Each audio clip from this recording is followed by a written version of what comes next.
Welcome back into another episode of Rounding Third Baseball, episode 237. Another potential betting scandal.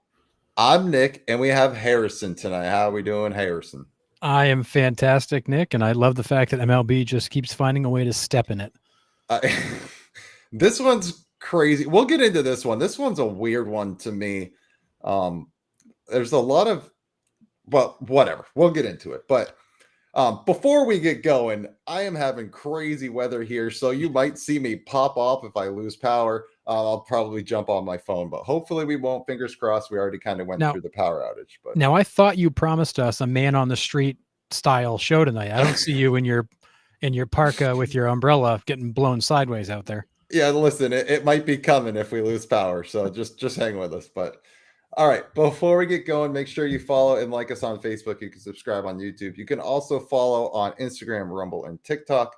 You can also listen on Spotify and Apple Podcasts or wherever you get your podcasts. We also have our affiliate program, Stick Sporting Goods, MLB Shop, and Lids. You can find these links on the tops of all of our socials. So if you do any shopping through these companies, please use our links as we get a nice little kickback with no additional cost to you. Just a great way to support the show.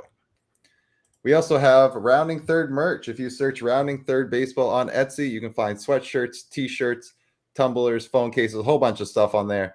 Just another great way to support the podcast and to get our name out there. All right, here we go. Jumping in, the milestone of the week. I mean, we all pretty much tuned in for this if you could. It was pretty sketchy getting there, but he did get there. Clayton Kershaw joins Bob Gibson and Walter Johnson as the only three pitchers to record 3,000 Ks with one franchise. I mean, that's pretty impressive in this day and age that Kershaw's been able to stay with the Dodgers to complete this milestone. Yeah, I mean, hats off to Clayton Kershaw for doing it all with one franchise. He had opportunities to hit free agency. He passed them up. And the flip side of it is now at the tail end of his career when he doesn't really have what he used to have, the Dodgers have been equally loyal back to him. Yes. And brought him back on what I would say are fair deals. So I think it's worked out great for both sides. Kershaw was very loyal to them at his peak and brought them a lot of success. They've been very loyal to him at the back end to help him get to this milestone and keep him as part of the club. So it's been a great relationship. But I do say, hats off to Kershaw for doing it all in one place. That's rare. Yeah. So the only lefties with 3,000 Ks are him, Randy Johnson, Steve Carlton, and CC Sabathia. So pretty elite company, which is pretty remarkable. Yeah, I mean, I think being in that group alone, that's your automatic free pass to the Hall of Fame. Oh yeah, absolutely. Like, if anybody had any questions beforehand, because he hasn't won 300 games, all this stuff, like this is the rubber stamp to the Hall. Yep. And will Kershaw be the last of the 3,000 Ks? No, but I don't think we'll see many of them. I think Chris Sale has a shot at it. I think Garrett Cole has a shot at it. Paul Skeens maybe one day has a shot at it. But I think you're talking about maybe one or two guys from each potential era will have a shot. How many of them actually make it? I mean, who knows? I mean, Chris Sale's over 2,500. In theory, he's got time to get there. Health and performance will be major question marks. Same with Garrett Cole. He lost a whole year this year. Yeah. It's a matter of how long can these guys hang on. I do think that this club will stay small because I just don't think there's going to be a lot of guys that get a shot at it, but I do think there will be some. I'm with you. It has to be a guy like Paul Skeens, Tarik Skubal, and this new class of pitchers coming up because they're the only guys going 7 innings plus now. Yeah. Right. Everybody else, your 2 through 5 starters are going 5 innings if you're lucky. Unless you're the Seattle Mariners, their staff just goes 9 every night, but whatever. It's just changed. So I think you're right. I think kind of after the wave, there's only really going to be 1 or 2 guys that have a legit shot at it. But it's going to be slim. They just don't have the innings to do it. But yeah, and Chad, I don't disagree. I mean, the way the Pirates manage Paul Skeens is absolutely frustrating and asinine. And I understand they're trying to protect their investment, but let's be real. They're not keeping him. They're not going to pay him. What are you Yeah. protecting him from? Like, just let Yep. him throw. I mean, if I'm the Pirates, I want to nurse every pitch out of this kid that I can, knowing full well in 3 years he's gone and he's somebody else's problem when his arm falls off. Yeah. And John, I think this is the benchmark. Honestly, I might even think that 200 wins might be the benchmark. I was going to say the only thing I change is probably 200 wins becomes that threshold. Yeah. And Forrest, this is a fantastic point. Baseball does change and evolve to trends. Like you're completely right here. He says we never really know how trends in baseball will shift in future generations. Maybe some hipster down the road will decide it's cool for pitchers to go 9 again. And you're completely right with that comment. It's forever changing and it's forever shifting. It boils down to that pitcher batter matchup. Right? Like right now, the third time around the order, the batter has the upper hand, right? That could shift again here in the future. So we'll just never know until we see there. And John, I think it's going to be quality starts that they start measuring over wins at this point. I'm with you. I mean, it might be. It's the only thing the pitcher can control. Did I pitch well? Yes or no? A win means you could go pitch like crap and win. Yeah. I mean, how many times have we seen a guy go out and give up 6, but he gets bailed out and he wins? Happens every night somewhere in baseball. Yeah. But it's for sure quality starts the only thing a pitcher can control. That's going to have to get into the equation. Yeah. And I think to Forrest's point, I think that, pitchers will go deep again when teams value that. And when the philosophy of hitting is not, I'm going to give you as many A swings as I can, and I don't care if I strike out. Right. Like until we start going into counts and working counts and protecting the plate and looking for contact. Like, remember the days when guys would choke up with 2 strikes and just put it in play? Yeah, the Luis Ariz approach. Yeah, that makes it so much harder on pitchers than if you're just going to swing from your heels 3 times and go sit down. Yeah, and Captain, this is also a fair point. There was a time we thought we'd never see another 40-40 guy again, and then we have, 6 guys battling for it every year. Yeah, we almost had, 3 last year? Yeah, because, with the rule changes, it makes it easier to steal. So, I mean, that's a fantastic point, too. Baseball's forever changing. Rules are changing. Maybe MLB comes in at some point and says pitchers have to throw at least 6. I mean, it wouldn't surprise me at this point. They've done everything else. So, do you think you'd bet on it, Nick? Well, I don't know. That's a great segue into our next one. This is I don't even know where to kind of go with this one, but this one's a head scratcher. This one's yeah. So Luis Ortiz from the Guardians was placed on leave by the MLB as reports of him influencing prop bets on 2 specific individual pitches on June 15th and June 27th. So he was flagged by Betting Integrity Film, whatever that is, for excessive amount of money placed on those 2 prop bets. So on those 2 dates, there was an excessive amount of money put on whether the first pitch of the game was going to be a ball or a strike. And those 2 pitches weren't even close. Now, the first one, he bounced up to the plate. He threw it straight to the backstop. Yeah. The one on 627, though, was a slider down and away. He just got away. He just yanked it. That one, to me, was quote unquote a competitive pitch. Yeah, every pitcher does that every game. We see it all the time. Yeah. Guys just yank it left. Yeah. But on the first pitch of a ball game, though, I mean, maybe, I don't know. So my question to you and to the chat, did he deliberately do it, or is this the agency mad about losing a ton of money? And to John Temple's point, and what I have here on the slide, how do you prove it? Yeah, I mean, I got a lot of thoughts on this beyond just whether or not he did it. But first of all, do I think he deliberately did it? I don't know. I mean, maybe. The slider, no, I don't think he deliberately did that. That he just yanked that. We see that all the time. The pitch to the backstop, I mean, if you watch the pitch, he flew wide open, looked like he was trying to overthrow. He could have also been deliberately pulling it to throw it wide. So could he have done it? Sure. But at the same time, do I give 2 craps if he cost FanDuel money or whoever it was? I don't care. I really if you don't want to take the bet, don't take the bet. And honestly, I'm actually surprised it's taken this long for this to come up, because I do wonder how many of these guys pay attention to that stuff. and you're like, oh, you think I'm going to throw a first pitch ball and all the money's going the other direction? Fine. I'm going to throw a first pitch ball. Screw you guys. How much of it is I just, these guys don't think I'm good, so I'll stick it to them. But how much is Luis Ortiz really paying attention to it? Like, he might not even know what's going on. He might not even look at prop bets. Like, I think most of these guys are in their own worlds. They have no freaking idea. That's what I'm saying. Like, I'm with Chad on this. For me, this sounds like the agency that lost all the money on the prop bets are just mad because they lost a boatload of money on those 2 dates. Did we find out what agency it is that made the complaint? I have no idea. I don't even know if it was an agency that made a complaint or it was just flagged by this betting integrity film, whatever it is. This might have just been like a third-party oversight firm that was like, oh, that looks weird. Yes. Okay.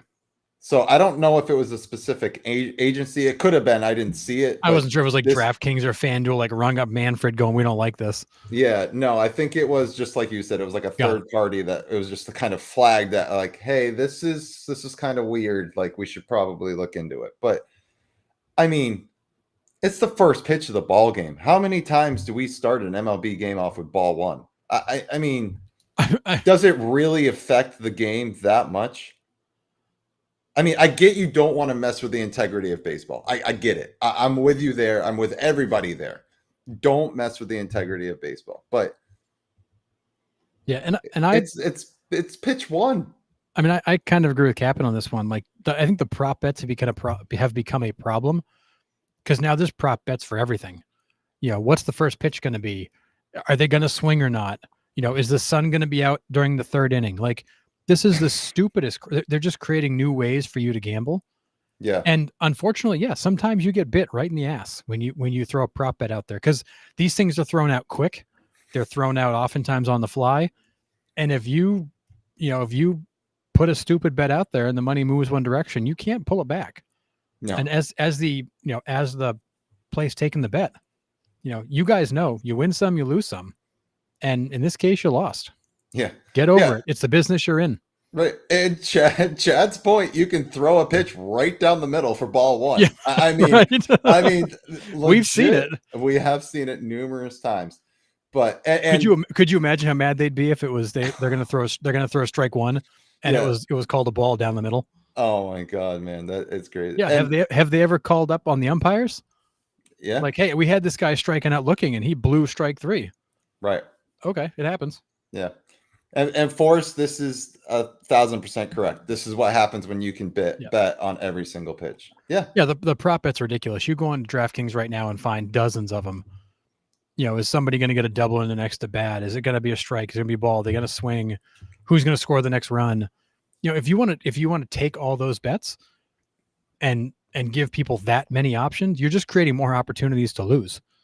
Right. And also more opportunities to win. And you're going to win some, you're going to lose some. And to be pissy about this, assuming they probably are because they lost a boatload of money from the sounds of it, too bad. Like, that's the business you're in. When you're the house, you don't get to win them all. Yeah. If this really does become a problem, now this is a question I don't know the answer to. I'm just kind of throwing it out there. Can MLB go to these sport betting firms and say, take MLB completely off the docket? Well, my initial reaction was, whoa. We are not going to have the betting companies come in and start telling us how to run things. MLB for years, gambling's bad. We'll ban people that gamble. Pete Rose, you're gone. Gambling's bad. And then all of a sudden it's like, hey, gambling firms, like, come on in. You can be sponsors. You can be at our events. Put your signs up. It's all good. And then all of a sudden now they're sponsors of events and they're on TV. And you're like, okay, maybe MLB is getting a little too cozy with these people. And now you got a guy placed on basically, effectively suspended, call it what you want to call it. Right. Because maybe he messed up the gambling for those 2 pitches. Tough shit. Like the MLB, if I'm Rob Manfred, I'm just saying, we're not doing this. We're not doing this. You're not going to come in and tell me how to run the league because you're mad you lost a bet. You want to do sports betting? Do sports betting. But it's not my problem and don't make it my problem. If you lose, you lose. Yeah. But MLB needs to take a firm stance and tell these gambling companies to back the hell up, because you're not going to come in and start influencing the outcome of games and series and playoff races because you don't like the outcome that you made available to the consumer. That's your fault, not ours. Yeah, I agree. John says he'll be traded to the Dodgers, and then we can really see if he's blowing prop bets. And then WMS says there was a reason constraints were placed on gambling. These isolated cases happening on the regular shouldn't be surprising. Free ePay. Free ePay. I mean, John, don't. We will shut your Wi-Fi off on Wednesday. We are not old men yelling at clouds. We're close, but we're not old men yelling at clouds yet. Yeah, but you call it what you want. That's fine. But I'd be curious for those. I know there's people in the chat that are doing sports betting. I've done a little bit of it. I have no patience for it and no interest in following it. Yeah. I mean, we tried it for a little bit on Thursdays, and we're just like, yeah, we're done with that. And friggin' half the time that you couldn't even bet the parlay. It's like, whatever. Yeah. But I'd be curious from people that are sports bettors, like, are you okay with the fact that somebody lost a bet and now you got a guy who's suspended, which is now influencing games? Like, is the sports betting that important? Is it that big a part of the game now? I mean, football maybe, but is it that big a part of the game where this is actually like headline worthy, or are we just wasting time trying to make some house feel better? Well, and don't look now. Luis Ortiz was, having a pretty decent year for the Guardians. They've lost 10 straight. Yeah, it's been a rough. I watched them lose one-run game after one-run game to the Tigers this weekend. It was painful. So like it's not just, it doesn't just affect Luis Ortiz here. No. It also affects the Guardians rotation, which affects their losing streak. They can't get a guy in there to stop it. Forrest, you're only a step behind us. Yeah, that's incredible. I'm not a gambler. It's all lost on me, but yeah. I mean, back to WMS's point though, like I'm not surprised that it's happening. I'm kind of just surprised at this one because like it's such an outlier. Like, oh, we're just investigating 2 separate pitches. Like 2 pitchers are the only ones that flagged. Like just those 2 pitches. Like there wasn't anything else you lost big money on. It was just, and they just happened to be from the same guy. Yeah. Like what the hell is with Luis Ortiz? I mean, honestly, the average baseball fan wasn't sure who Luis Ortiz was until this headline hit. Yeah. And Captain, you're not wrong. The money controls the narrative. Which makes you wonder, what are DraftKings and FanDuel and BetMGM? What is MLB's cut of all that? Maybe MLB's in the boat where it's like, oh, geez, I can't bite the hand that feeds me, and we'll suspend this guy and look into it for you. Sorry. Or do you tell him to shove it because you don't really have a big financial interest? And that's where this whole thing to me gets fuzzy. It's one thing for MLB to get cozy and then to be sponsoring, and now they're kind of built into the game. Mm-hmm. I mean, like they're running lines. They're running like betting lines during the games now across scoreboards and shit. Every inning. It's like, whoa, when did we become like, when did we go from allowing it to promoting it? But when it went from allowing it to promoting it, what was MLB's interest in that? That's never been disclosed. Nobody actually knows what MLB gets out of all this and why they went from not allowing it to allowing it to all of a sudden becoming a big promoter of it.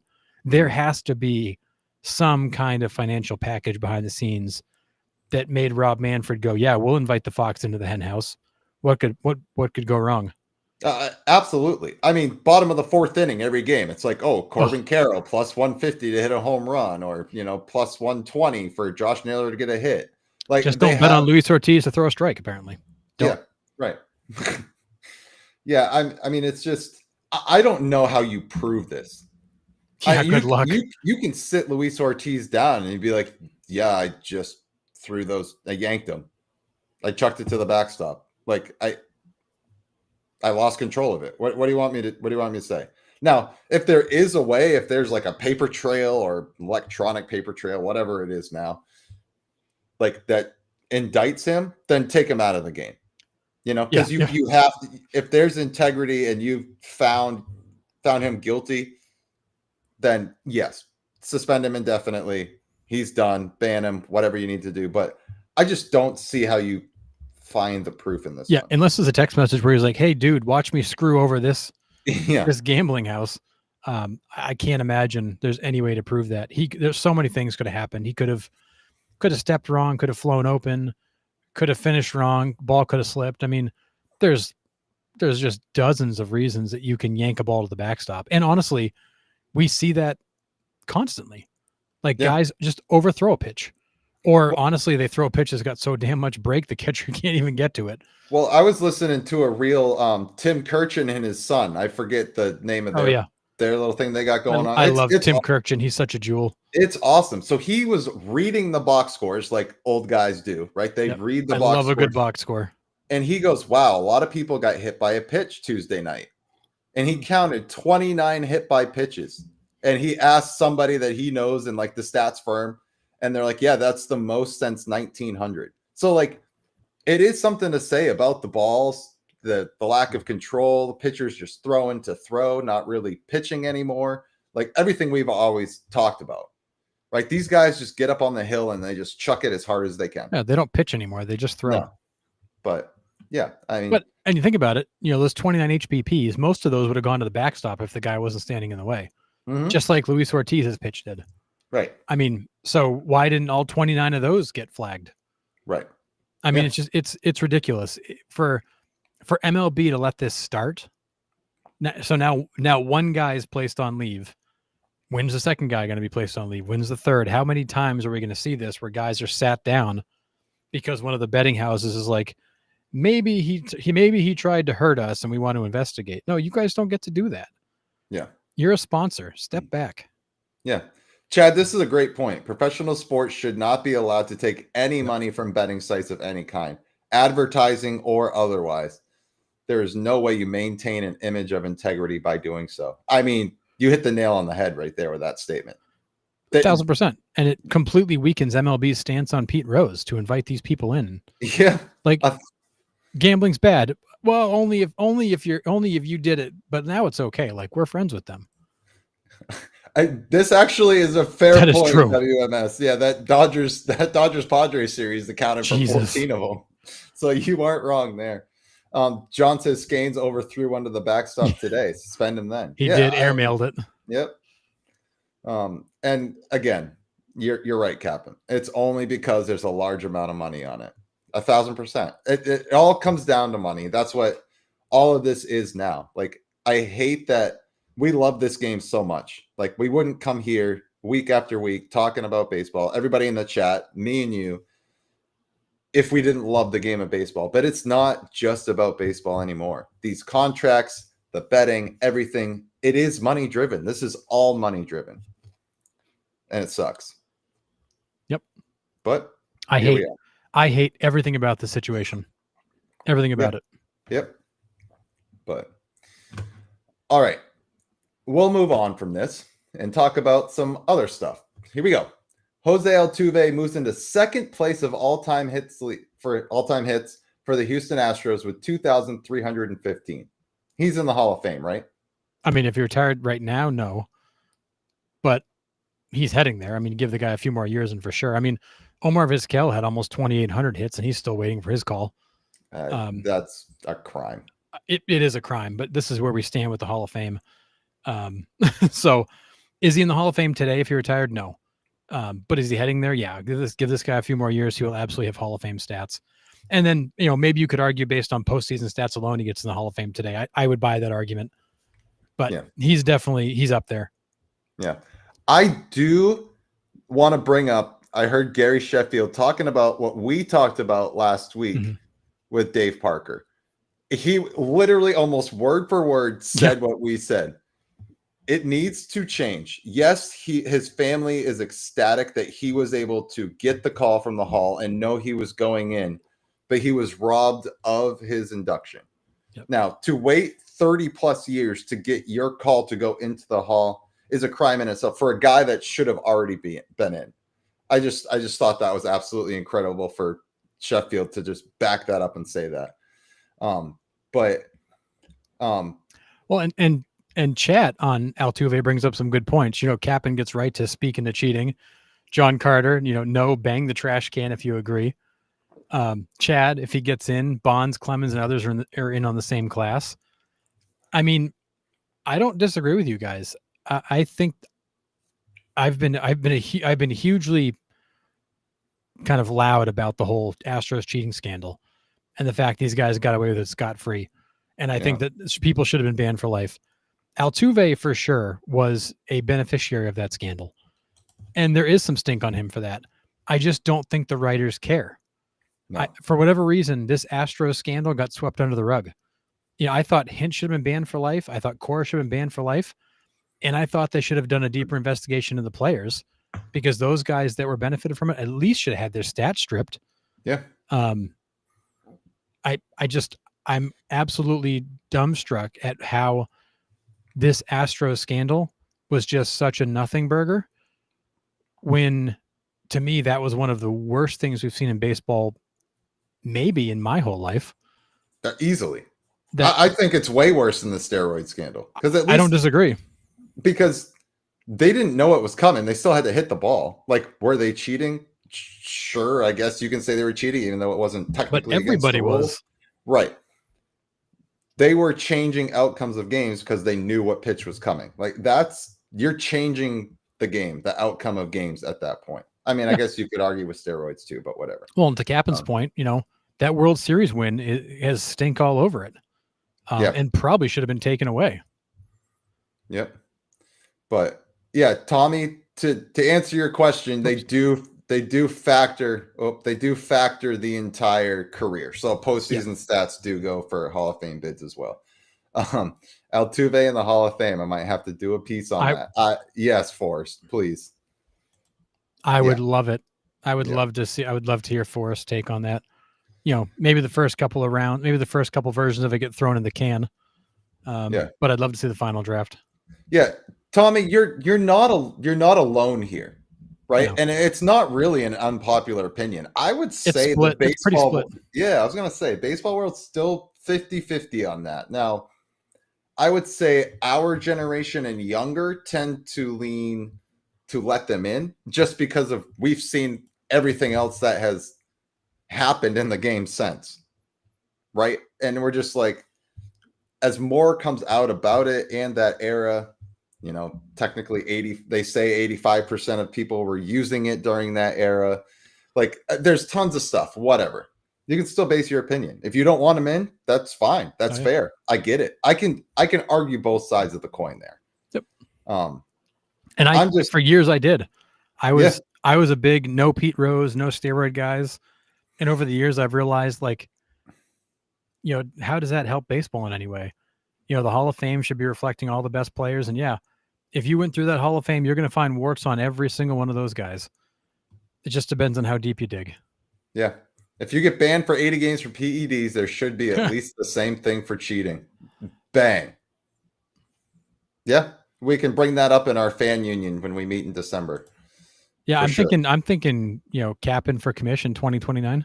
Yeah. I mean, and Michael, you're not wrong here either. He's like, I'm not saying I defend them, but what's the difference between, steroids and stealing signs? I mean, I guess we are splitting hairs, right?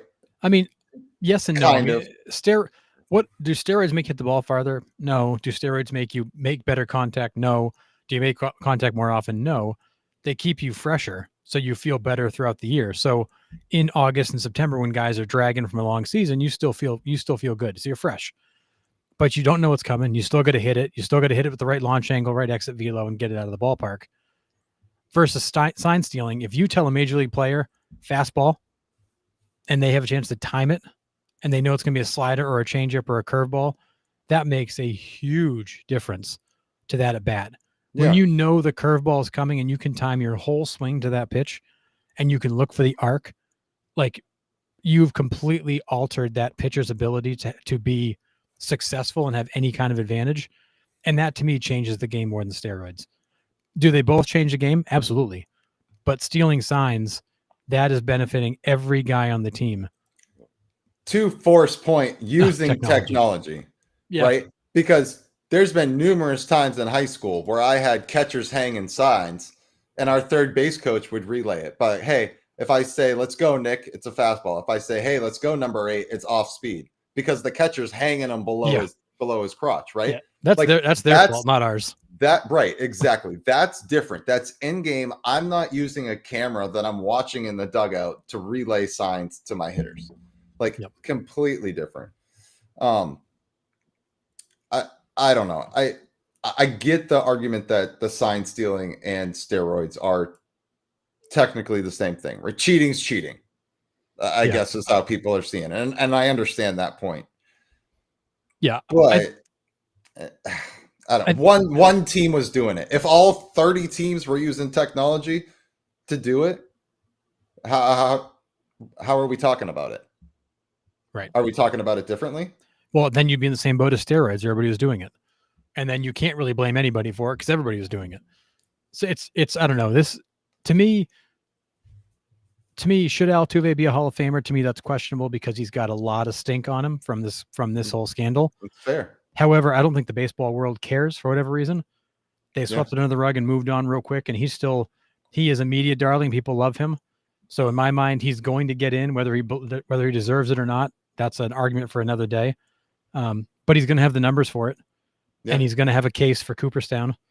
And how you feel about what he did during that stretch of time, I think is just like the steroid guys, just like Pete Rose. I think that's for you to determine how you feel. But for whatever reason, the baseball world just doesn't care. And this might be one I might actually get on the side of the writers about, because the writers might ding him the first 4 or 5 years. They might give him the Carlos Beltran treatment. Yep. You know, like they might actually do it. I don't know. I'll be really curious because I do think that he is pretty much universally loved by the media and Houston. I don't think the writers are going to hold that against him. And again, for whatever reason, I feel like everybody just turned a blind eye to it, moved on. Yeah. And I think it's because it was a good story and the Yankees lost and all was good in baseball. But it's just, I don't know, the whole situation's weird to me. But yeah, Altuve's been fantastic. He's been, for a guy who's 5'6", nobody's gotten more out of their body than this guy. No, crazy. And such a gamer. And, and even, as terrible as his arm is, he's even been a very good defender. He's been able to make up for his deficiencies, and he gets a lot. He deserves a lot of credit for that. Yeah, absolutely. If Bonds was as liked as Altuve, would we be having this conversation? I mean, it's a fair question. I mean, you look at the guys that aren't in. A-Rod, not loved by the media. Bonds, not loved by the media. Clemens, not loved by the media. McGuire and Sosa, I think the media, I mean, Sosa was like the mayor of Chicago. Yeah. McGuire was like the mayor of St. Louis, but before those windows of time, they were pretty much keep to themselves guys. So I don't know. I think that's a fair question to ask, is if Bonds was, if he was Joey Votto in terms of his relationship with the media and the fans, is it even a conversation? I don't know. Yeah, it's fair. He's got the same number of home runs as Hack Wilson right now. All right. He's total media darling. And that does, make a difference, especially when it comes to the writers. And he's such a good story. 5'6" dude, always got a smile on his face, plays hard, does a lot of things right. Great team player, winner, postseason clutches nails. Yep. And to WMS's point, one franchise. Yep. That's a big thing nowadays. We don't see it. I mean, there's a handful of guys, right? Trout, Jose Ramirez, Altuve, Kershaw. Yeah. Anybody else? Like with that longevity, I mean, with that longevity, no. I mean, Judge is starting to creep up on some longevity, but yeah. I mean, really, no. There's just not that many guys that spend that much time. Yeah, agree. And this is a fair point, Chad. I think when the Astros came back and won in 2022, I think that further kind of closed the door on anybody wondering about it. Yeah. And Michael, I mean, Barry Bonds was to the MLB media what Bill Belichick was to the NFL media. Yeah. These guys or Marshawn Lynch, like I'm just here not to get fined. These guys had no respect and no interest in talking to them. And Bonds at times was, you're right, just outright nasty to them. Because he knew what they were writing about him, and because of that, he wasn't going to give them anything else. Yeah. Captain WMS is bringing it today. Yeah, absolutely. Love it. That's firing in the chat. Yep. And that's why we love this show. Like, because everybody brings something unique to the show every week. So it's awesome. And again, I mean, that's pretty much everything we just said summed up perfectly. Being buddies with the media is number one criteria. Just ask the all-time home run king and hit king. 1000%. And the guy with the most Cy Youngs. Yep. And on and on and on. Like it's embarrassing. And just to put a cherry on top, John Temple, the writers are the real villains of baseball. Yep. I mean, with a Belichick snort. Yeah. You're not wrong. I love it. We're on to Cincinnati. Yep, exactly. Yeah. I mean, I have a lot of respect for players here too, Tommy, that's remained with the same team their entire career. Jose Ramirez came out and said it. He's like, I could go out to free agency and get the bag, but why? I love it here in Cleveland. Why would I leave? I respect that a whole lot. And I mean, Aaron Judge wasn't leaving the New York Yankees either when he hit free agency. We all knew he wasn't. But thank you for the correction, Chad. Make sure John Carter reads that the writers are the real yelling at clouds old men, not us. Facts. Yeah. Oh, thanks, WMS. Appreciate it. But yeah, I don't know. Where do you, so kind of different, kind of not. Where does he stack up in all-time second baseman? I mean, not knowing where he's going to finish, but kind of guessing where he might. I mean, he's certainly top 10. I don't know that he breaks the top 5 because the top 3 or 4 are going to be really hard to get through. Yeah. So, I mean, you're talking about guys that are like the elite of the elite that. Yeah. He's certainly probably a top 10 second baseman all time. He's probably not in the top 5, but I mean, still, baseball is 150 years old. To be in the top 10 of anything all time is pretty impressive. Yeah, I'm with you 1000%. I think top 10, like you said, and we've talked to Nostalgic Baseball Geezer when he's on, it's hard to crack the top 20 in anything, let alone top 10, let alone top 5. Like you have to be over and above extraordinary to crack a top 5 with the amount of talent that's been in the league for, like you said, 150 years. Yeah, I mean, you got 100, at minimum 150 years of recorded history. Like that's a lot. That's a lot of people to climb over. Yeah, agree. But again, I mean, he has performed, and when it comes to the postseason, honestly, there's nobody in baseball you want to see coming to the plate late in the game than Jose Altuve in the postseason. The dude is an absolute wrecking crew. Yeah. I mean, even against the Rangers, what was that? 23? Was that? Yeah, that was the year the Rangers won the World Series. It was 23. Yes. He hit that home run in the top of the 9th inning to tie it. And it's just like, God, will this guy just go away? And it's like, no, he won't. The answer to that is no. His postseason is ridiculous. I mean, say what you want about the Aroldis Chapman one, because we all saw the smile on Aroldis Chapman's face after he hit it. He's like, he definitely knew that was coming. Yeah. There's no way you catch that pitch, which was out of the zone, I believe, high at that velocity without knowing it was coming. Yeah. So absolutely crazy. All right. Wilyer Abreu joins only 6 other players in MLB history to hit a grand slam and an inside the park home run in the same game. I asked this question to you, Harrison. Red Sox have been playing pretty well, pretty decently lately. Have we changed our tune about the Sox yet? Nope, they still suck. Okay. I'm still thoroughly disappointed with this team. Okay. I mean, they're a bubble wild card team. So in my mind, they are disappointing to where I thought they'd be with the roster they had. I thought they were going to contend in the AL East. Same. And they've not been. Again, the same stuff's plaguing them. Bad base running mistakes, terrible defense, bad situational awareness, poor runner in scoring position hitting. The same stuff that has plagued them for 4 years, they're dealing with again this year. And I was that was my next point, Chad. They just beat the crap out of a Reds team that's lost and a Nationals team that is 20 games under 500. It wasn't like they just went into New York and cleaned up. They, they beat team again. These are the games you're supposed to win. Like, you beat the teams you're supposed to beat. But You don't earlier get in a the trophy year, for that. but earlier in the year, they weren't doing that. No, they weren't. They weren't. And this is definitely, they're, what are they? One game over 500 now. Woo. Yeah, right. Woo. But I just, this roster to me is going to go down as one of the bigger disappointments in recent history. It's too much talent to be so mid. They're just so mediocre. Yeah. And it's because, and I was saying this before we went on, Nick, I just, like, I can't watch this team because they just play such crappy baseball. Yeah. Like, they do not understand situations. They do not change their approach. They do not hit with runners in scoring position. They do not move runners over. They do not catch the ball. They do not throw the ball. They make stupid base running mistakes. Like, they just play bad baseball. And the sad part is, because they're so talented, they're still relevant. They're only relevant because the team is so good. But if they played decent baseball, they wouldn't be a 500 team. They'd be with the Yankees. But actually, I guess with the Blue Jays now. Yeah. But they just can't play good baseball. They can't do it. According to Davey Martinez, it's not the coach's fault. So, but we'll get to him later. I mean, it's not his fault anymore, at least. Yeah, right. But it sounds like you're talking about the 2025 Braves. Braves are another man. That team right now too.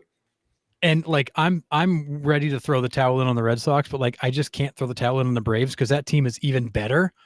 But you can't find more creative ways to lose games every night than the friggin' 2025 Braves. It's crazy. The Braves lose games on the craziest stuff. The Diamondbacks beat them, what was it, 3 weeks ago with 8 runs in the top of the ninth? Like, I mean, how do you do that? And they found a way. Yeah, I'm with you. It's crazy. I just, like, Michael, the 2025 Braves, I've never seen a team more determined to lose every night. Yeah. With probably one of the best rosters in the entire game. And it makes me scratch my head. I just don't get it. How hasn't that third-party gambling site flagged the Braves yet? Right. Yeah. Like, just got swept by the Orioles, and like in convincing fashion too. Yeah. And the Orioles are not the Orioles. There is, and I've been saying it for like 2 months now. There's something more behind the scenes going on with the Braves. There's either something in the clubhouse. There's guys that are not happy, guys that are actually more hurt than we think. Like, there's a problem. And I think unfortunately it's all going to come back and point at Snitker, who I think is a great baseball guy. Yeah. But like the whole Acuna tweeting at them and guys firing back. And I think that was a quick peek behind the scenes that there's something wrong in Atlanta. Yeah. And I think it's going to come back to Snitker, and I don't think he survives it. Yeah. Yeah, Tommy, we're both Red Sox fans. We're both from New England. So that's kind of our number one team. That's why we're so hard on them. Speaking of Red Sox diehard, the minor leagues don't teach basic fundamentals. They don't. And we saw that with Roman Anthony, the first game up, right? His major league debut, he tries to field one off to the side and just lays it and misses, and it goes all the way to the wall. And then day 2, he's taking outfield fielding practice on the field with the fans in like, just to, like, you're just trying to embarrass the kid. It was just horrendous. Yeah. Sounds like the Red Sox the Red Sox are such a disaster. Front office, coaching staff. I mean, as good as the minor leagues are, thank you, Heim Bloom, they're not doing a damn thing to help those kids. Yeah. And then on the flip side, the Tigers always find a way to win, right? I mean, you just have those teams that can, step in crap and come out smelling like roses. I watched them beat the Guardians 2-1 on 3 solo home runs between the two teams on Friday night. I watched them win 1-0 last night. Yeah. The Tigers they find the Braves find a way to lose. The 2025 Tigers find a way to win. Yeah. And that team amazes me, because you look at that lineup, that roster, and you're like, man, that's a pretty good team. Then you see them just win night after night after night and go, what on earth? Yeah. Brandon, hang on to this thought. We are going to get to the All-Star rosters. We'll get into the All-Star rosters here in a few. Yeah, I don't know where the Red Sox go from here. I don't know if they're buyers or sellers at the deadline. I can't get a read, but for me, they say they're going to be aggressive buyers. I'm still on the Alex Cora needs to go train. I really Amen, am. brother. Nothing is changing. I've been saying that since 2019. I know you have, and I guess I've never really been off it. I've been just like okay with him. I guess I haven't really felt a particular way either way. It's time for a change.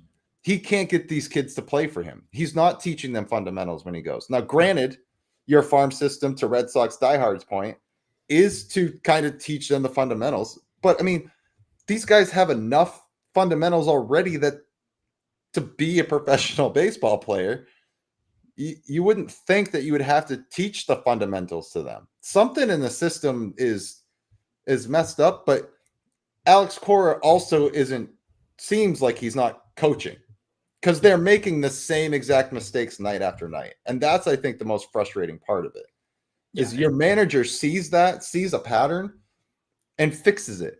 Cora doesn't. He just keeps rolling the same lineup and bullpen arms out there, expecting a different result. Can't do it. Yeah, no, it's been the same thing for years. Yeah. They keep doing the same stuff, leading the league in errors, not hitting with runners in scoring position, not moving guys around, making terrible bullpen decisions, bringing Ryan Brazier into the same positions every night. And this is exactly the point I was going to make, Michael. It's you. Yeah. These guys were draft picks. They've played baseball for their whole lives. If you can't field a ground ball in the outfield, like, at some point, it's not the organization's fault anymore. It's your fault. But I will say with the Red Sox, for whatever reason, they just continue to have these problems where guys come up. I mean, how many balls did we watch Christian Campbell boot around? Now, granted, he was not a very experienced infielder, but he also wasn't brand new to it. Right. But it's like, there's a game against the Angels about a month ago. Soft line drive hit to him, he just drops it. Like, well, that shouldn't happen. Like, you're a major league baseball. It's like playing catch. When somebody hits a soft line drive to you, you just catch it instinctively. He couldn't catch it. He dropped it. Like, that kind of stuff just shouldn't happen. And that's what the Red Sox problem is. It's they don't make the plays, but more frustrating to me is the plays that aren't called errors. Like Rafaela, firing a missile home when the guy at first just moved to second and now you've lost a double play and you've now put a guy in scoring position. Like it's to me, it's more so than just the errors. It's the mindless, dumb stuff they do. Yep. It's throwing ahead of runners, throwing behind runners, throwing when you don't have to. It's just it's those sorts of things that end up just piling up on you. Yeah. Yeah. The Walker Buehler. Yeah, Chad Edwards. I'm with you. I'm in the boat of just DFA him. Like, he's just got to go. He gives you no chance to win. Yeah, I agree. All right, let's get off the Red Sox here and let's talk about Miles Mikolas for a minute. He joined select company by giving up 6 home runs in a single start, joining Tim Wakefield, R.A. Dickey. No, poor knuckleballers. Poor knuckleballers, right? James Shields, Ooh. Michael. I have to be careful with this last name. Blazak, not Balzac. Yeah, it's not B-A-L, it's B-L-A. Yeah, and Matt Swarmer. Where are we putting the Cardinals at this point? This was a team that was up in second, back down in fourth, middle of the road. Where are we putting the Cardinals right now? I mean, I think the Cardinals are a legitimate wild card contender. I mean, they've been hanging around all year. They're currently sitting in a wild card seat. They've been much better than expected. Brendan Donovan has carried that team. And my fantasy team as well. That dude is having a year. Yeah, I don't know. I'm not high on the Cardinals. I had them finishing, I think, 5th to start my preseason picks, because I just didn't know where they were going. It seemed like they were getting rid of Arenado at one point. I didn't think they were going to have the pitching. Well, this start shows that they don't really. Yeah, they do sometimes. Right. Yeah, getting mutilated by the Cubs right now, as Forrest says. I'm not high on the Cardinals. I think we do see Arenado possibly shipped out here at the deadline. I see him reuniting with Goldschmidt in New York. I really do. I mean, I think for Mozeliak, who's in his final year before he hands the reins over to Chaim Bloom, I mean, I think he's got a decision to make. Does he think this team can hang on to a wild card spot, as they have for pretty much the whole first half? Does he think they can hold on to a wild card spot and make the playoffs? Does he want to go out like that? Or does he want to go out as the guy that began the rebuild? Yeah. And I think that the organization has a decision to make about what path they want to head down, because this might be a great opportunity because of the need around baseball to get rid of Arenado. And that is a kind of a franchise direction changing move that even if you are a contender, might still be worth making. So I think I think a lot of what's going to happen with them depends on what they think the next step is. But as it stands right now, they're sitting in the wild card. They've been there all along. They just continue to hang around. Are they a great team? No. They're a bit streaky, a bit inconsistent, but they're good enough. I just question what their plan is. Yeah. Chad, this is a good point. They are who we thought they were. Yep. And we let them off the hook. No, thanks, they overachieved a little bit. They've come back down to earth and will hover around the expanded playoff race. And that's the one thing about the trade deadline. We've touched on it a little bit the last couple of weeks is like, do we see a lot of movement at the trade deadline? Because I don't know. If I'm hovering around the wild card, I might just roll with the team I have. I might not be looking to shake things up because it's working, right? If I'm staying within 2 games of the wild card here or there, like I'm in it, I'm out, I'm in it, I'm like, I don't know if I want to go and shake a whole bunch of things up unless I have a position of dire need, right? So it is hard. And probably a lot of teams are in that position. So how much movement we see, I don't know. I mean, we broke it down last week. There's only like 6 or 7 teams that are like really out of it. Right. And in some cases, you're talking about teams like the Rockies and the White Sox who've got nothing to give you anyways. I think what's going to be interesting is the teams like, the Orioles, definitely. The Orioles are out of it. Could they make a comeback? Maybe, but I think they're so far gone. The question becomes the Red Sox. What side of the fence are they on? The Guardians are now 7 games out of the wild card. They've lost 10 in a row. They're a mess. What are they going to end up doing? You've got, the Braves. What are they going to do? Now there's a lot of rumors popping up that they're thinking about making some moves. Yep. But other than that, it's the Nationals. They're rebuilding, not trading anything. The Pirates, they're not trading anything. The Rockies, they got nothing to give you. So Ryan McMahon's probably the only name that's worth. For the most part, your teams that are out of it don't have anything to give you. And there's a couple that might, if they choose to go down that path. But I think we're going to have another disappointing trade deadline because there's so many teams in it. Yeah. Yeah. Within 3 games of the deadline, why would you be sellers? With you there. Deadline has to be moved back. I'm with you with the deadline being moved back for sure. Yeah. And I agree, Chad. 2 weeks. You can't go any later than mid-August because then you get too deep into the season and be making moves. Yeah. San Diego, San Fran, Arizona, and the Brewers have not clicked yet. Yeah, I mean, and that's true. Captain says there's a lot of teams that are better than them that have not clicked yet. I mean, I would say the Padres and Giants are who they are. Arizona's lost right now. They got too many injuries. Yeah, they're a mess. Yeah. And the Brewers, I mean, even if the Cardinals do make the playoffs, it's an early exit. And the NL is just way too good. There's no way they get to the World Series out of that NL. And I think in reality, you look at the NL and it's like, okay, who's got a shot? The Dodgers, the Cubs, the Phillies. Yeah. Probably it for teams that have a legitimate shot. Maybe the Mets, but I'm not buying the Mets. The Brewers, they're going to get wiped out. Cardinals will get wiped out. Padres and Giants will both get wiped out. Like these teams have no real shot against the 2 or 3 Titans of that league. Yeah. I mean, granted, the Phillies in the playoffs, who knows? They love to just underperform when it matters. Yeah. John, I'm with you here. I think the AL is way more of a toss-up than the NL is. Wide open.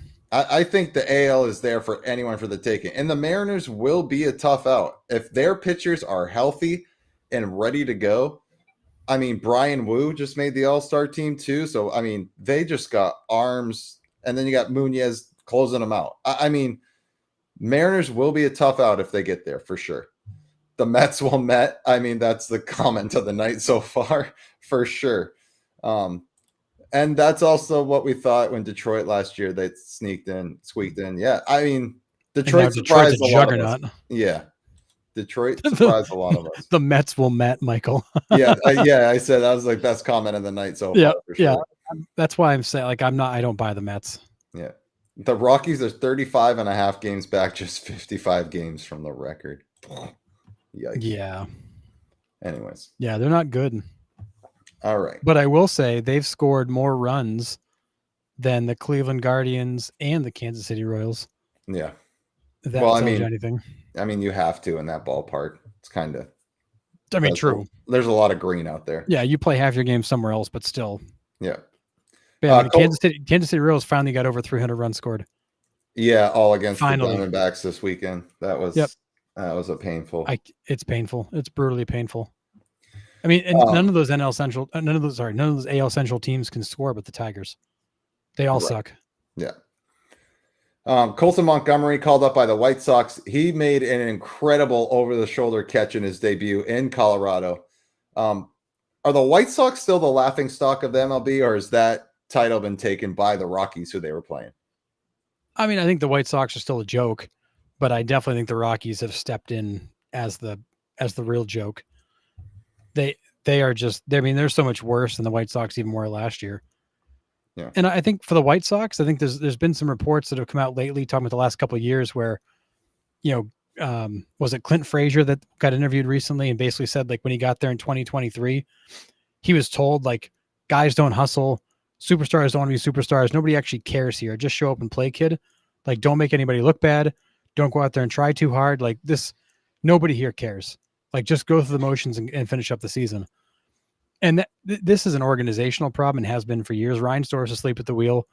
He's hired a bunch of yes men that have done nothing. So, I mean, are the White Sox still a joke? Yes. But I think the Rockies have taken center stage as the worst. Yeah. I'm with you. I mean, this call up to me is late. I expected Montgomery to come up last year. He was ready last year, I thought. He looked ready in spring training, and they're like, nah.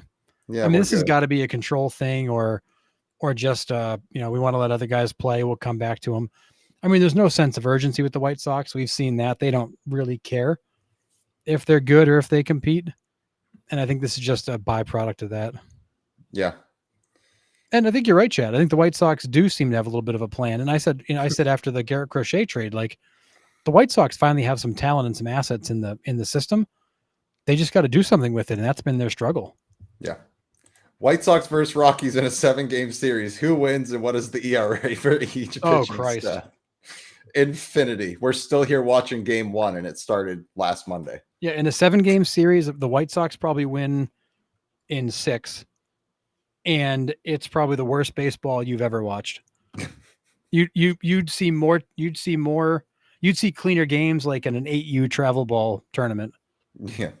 1,000%. It's so horrendous. They need a change of scenery somewhere green and in Portland, Oregon. I was just going to say, read between the lines what Cap'n means. For sure. Send him out to Hawaii. Yeah. All right. Josh Young, after making an all-star appearance last year, is optioned down by the Rangers. 237, 8 home runs, 35 RBIs, 73 strikeouts. Yikes. Yeah. I mean, not the best numbers, but not the worst numbers. I mean, he's not their problem.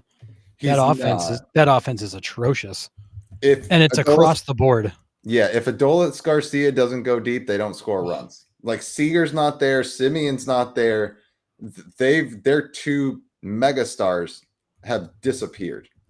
I haven't heard anything about them this year. Have you? No, I'm laughing at Chad's comment. Worst baseball. Yes, the worst baseball I'll ever see is the Red Sox. I said that earlier. I can't even watch them. They're so bad. But yes, yeah. I watched the Rangers. I caught a game middle of last week, and again, another team that just, like, their approach is so terrible. Yeah. They are just up there hacking. They take fastballs down the middle and then chase stuff in the dirt. They have no situational awareness, no situational hitting. They don't move guys over. They don't have a good approach. They just waste so many at bats. And I'm not sure if guys are trying to do too much because they feel the pressure. I'm not sure if it's just the approach they've got, because they changed the hitting coach, isn't it Boone? Yes. They've gotten worse since Boone got there. Yeah. And their approach I think is worse. they're just up there flailing. Like they go up there with no plan. Yeah. I don't, I've never seen a team, like a whole team, that goes to the plate less prepared than the Rangers. They just don't know what they're doing. Yeah. I mean, I don't even know what to say. I like I said, I watched them like you, like once, but they're on my almost like do not watch list. I can't right now. They sit back and just try to jack it out of the yard. That's the only way they're scoring runs. And they have guys that can wheel on that team. They do. They got guys with speed. They've got tools. They just don't use them. They can't use them because they can't get on base. Yeah. This is an interesting question, John. Yes. I think it's definitely on metrics. We've talked about it for years, ever since pretty much Justin Verlander came up and was dominant. Him and Scherzer come up at the same time. What's easier to score a run? 4 hits off Justin Verlander or me taking 3 man hacks and hopefully connecting on one for a solo shot? Like legit. Like that's a realistic question. And I think that's the approach that teams were starting to make because these pitchers were just too damn good. You're not going to get 4 hits off Justin Verlander an inning. You're just not. Prime Justin Verlander. You weren't. No, I think against a guy like Verlander, you wouldn't, but I bet 2 through 5 you could. That's what I mean. It's like they've changed the approach for the entire staff. It seems like they don't game plan individually for these starters anymore, at least from the outside looking in. Maybe they do, and the players can't adjust. I don't know. But when Justin Verlander's up there, I'm taking my hacks. I'm getting my hacks off the future Hall of Fame Justin Verlander. Hopefully I connect on one and send it 450 feet. Because I know the 3 guys behind me, if I connect, he's getting those guys out because he's pissed that I just got a hit. Yep. And they don't stand a chance. But it seems like they've taken that approach through the entire staff when you don't have to. Put the ball in play. Make these guys work. Especially now with the pitch clock. How are you not preaching a Luis Arraez approach? Maybe not to that extent where he struck out for his 9th time this year. I think it was last night. Yeah. Like maybe not that aggressive with the contact, but even if you're putting the ball in play, you're making things happen. You're making that pitcher throw more pitches quicker because of the pitch clock. Like instead of just sitting back and trying to drive one over the fence. I don't get it. I don't know when it will shift. Hopefully soon, but I don't know. Are we just here for the long ball? For the long haul? I don't know. It feels like nobody values a base hit anymore. Yeah. And like I think about the days, think about even go back to the 2000s. How many times did you see Manny Ramirez dump a ball into right center field just fighting off a 2-strike pitch to stay alive? Guys don't do that anymore. Everything's an A swing. Yeah, I watched Spencer Torkelson last night leave an army on base in a 1-0 game, trying to hit a home run with guys on when a base hit would have worked. Yep. And just, I watched, was it Schwanee or whatever his name is from the Guardians? He had bases loaded, 2 outs. First pitch is a slider down and in, takes a swing from his heels, dubs it to first base, inning over. Yeah. It's like, guys, like how is this your approach to just swing as hard as you, because the problem is you've got no control of the swing at that point. You're just hoping the bat runs into it. Yeah. And Torkelson, as good as he's been, he still has a massive hole in his game where he can't just dial back to get the hit they need. He's got to try to hit it 500 feet. Yeah. Yeah, Chad, good point. As a team that won a World Series in 2023, 2 years ago, a year and a half ago, whatever, they got Langford and then just fell off. And Tommy, this is a good point too. It does seem like this season there's a lot of teams / players playing bad baseball. Too many professionals playing bad baseball. And why is that? Is it metrics? Is it approach? Is it both?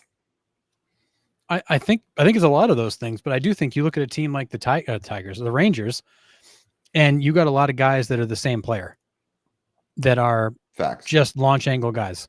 You cannot have guys like Young and Garcia and Heim all hitting back to back to back who all do the same thing. Right. It's it's a 110% swing, and it's drop and drive. Yeah. And if the three of them don't connect, which they often don't, you just turn the whole inning over. Yep. And the Rangers lineup is full of those guys. It is drop and drive, launch it. And it's great when they're all on fire. Yeah, it's great. When you're facing the 5 starter, the Colorado Rockies, yeah, you guys look like superstars. Yeah. But when you're facing a good team night in, night out for a 3-game series, it doesn't work. Like, you need guys, you need to balance that lineup. And that's what a team like, as much as I hate to say it, like the Dodgers lineup is actually pretty balanced when you look at it. Now, they have some holes in it, but you're getting a little bit of everything out of that lineup. And that's why they can keep just piling up runs. Right. The Tigers, they're full of guys that can do a little bit of everything. And that's why they're piling up runs. But then you look at the Royals, who have the same situation as the Rangers, where you've got a number of guys down that lineup that are just drop and drive launch guys, or just low contact guys in general, and they can't buy a run. Right. They run into one every once in a while, but it doesn't help you. They have a good night every once in a while, but they cannot consistently move runners around. Yeah. Forrest says just go to the plate with a table leg and take your cuts. Forget launch angle. Yeah. I mean, look around at your highest scoring offenses in baseball. It's the Red Sox, who do have a very balanced offense. They do have some questionable approach situations, but very balanced offense. The Tigers, very balanced offense. It is the Cubs, super balanced offense. They do a lot of things. Dodgers, Diamondbacks. Those are your top 5 offenses in baseball. And the Yankees. It's not just a bunch of the same guys, one after another. Yeah. But I think you do see some of these teams that have built their lineups that way, where it's just a bunch of guys that are just trying to mash. And the Phillies are a great example. I think Tommy mentioned it before. Like, the Phillies are the same way. And you had a guy like Trey Turner who you wanted to have balanced that, and he's had moments. He's having a pretty good season this year. Yeah. But he's been wildly inconsistent. And that offense is way better when he's actually doing what he's supposed to do. But otherwise, I mean, Nick Castellanos is top 3 in the league in runners left in scoring position. That guy is up all the time with guys on base and never changes his approach. Like, the hitting coach should be slapped in the head for not teaching this guy how to approach that situation. Yeah. Brandon, because it ain't working, dude. Anthony Volpe leads the league in runners left in scoring position. You've got, at some point, you got to say, hey, maybe this isn't working. I should change my approach. Yeah. What could I do differently? Hey, maybe right field looks pretty good. Yep. Like, you got to do something different. Yeah.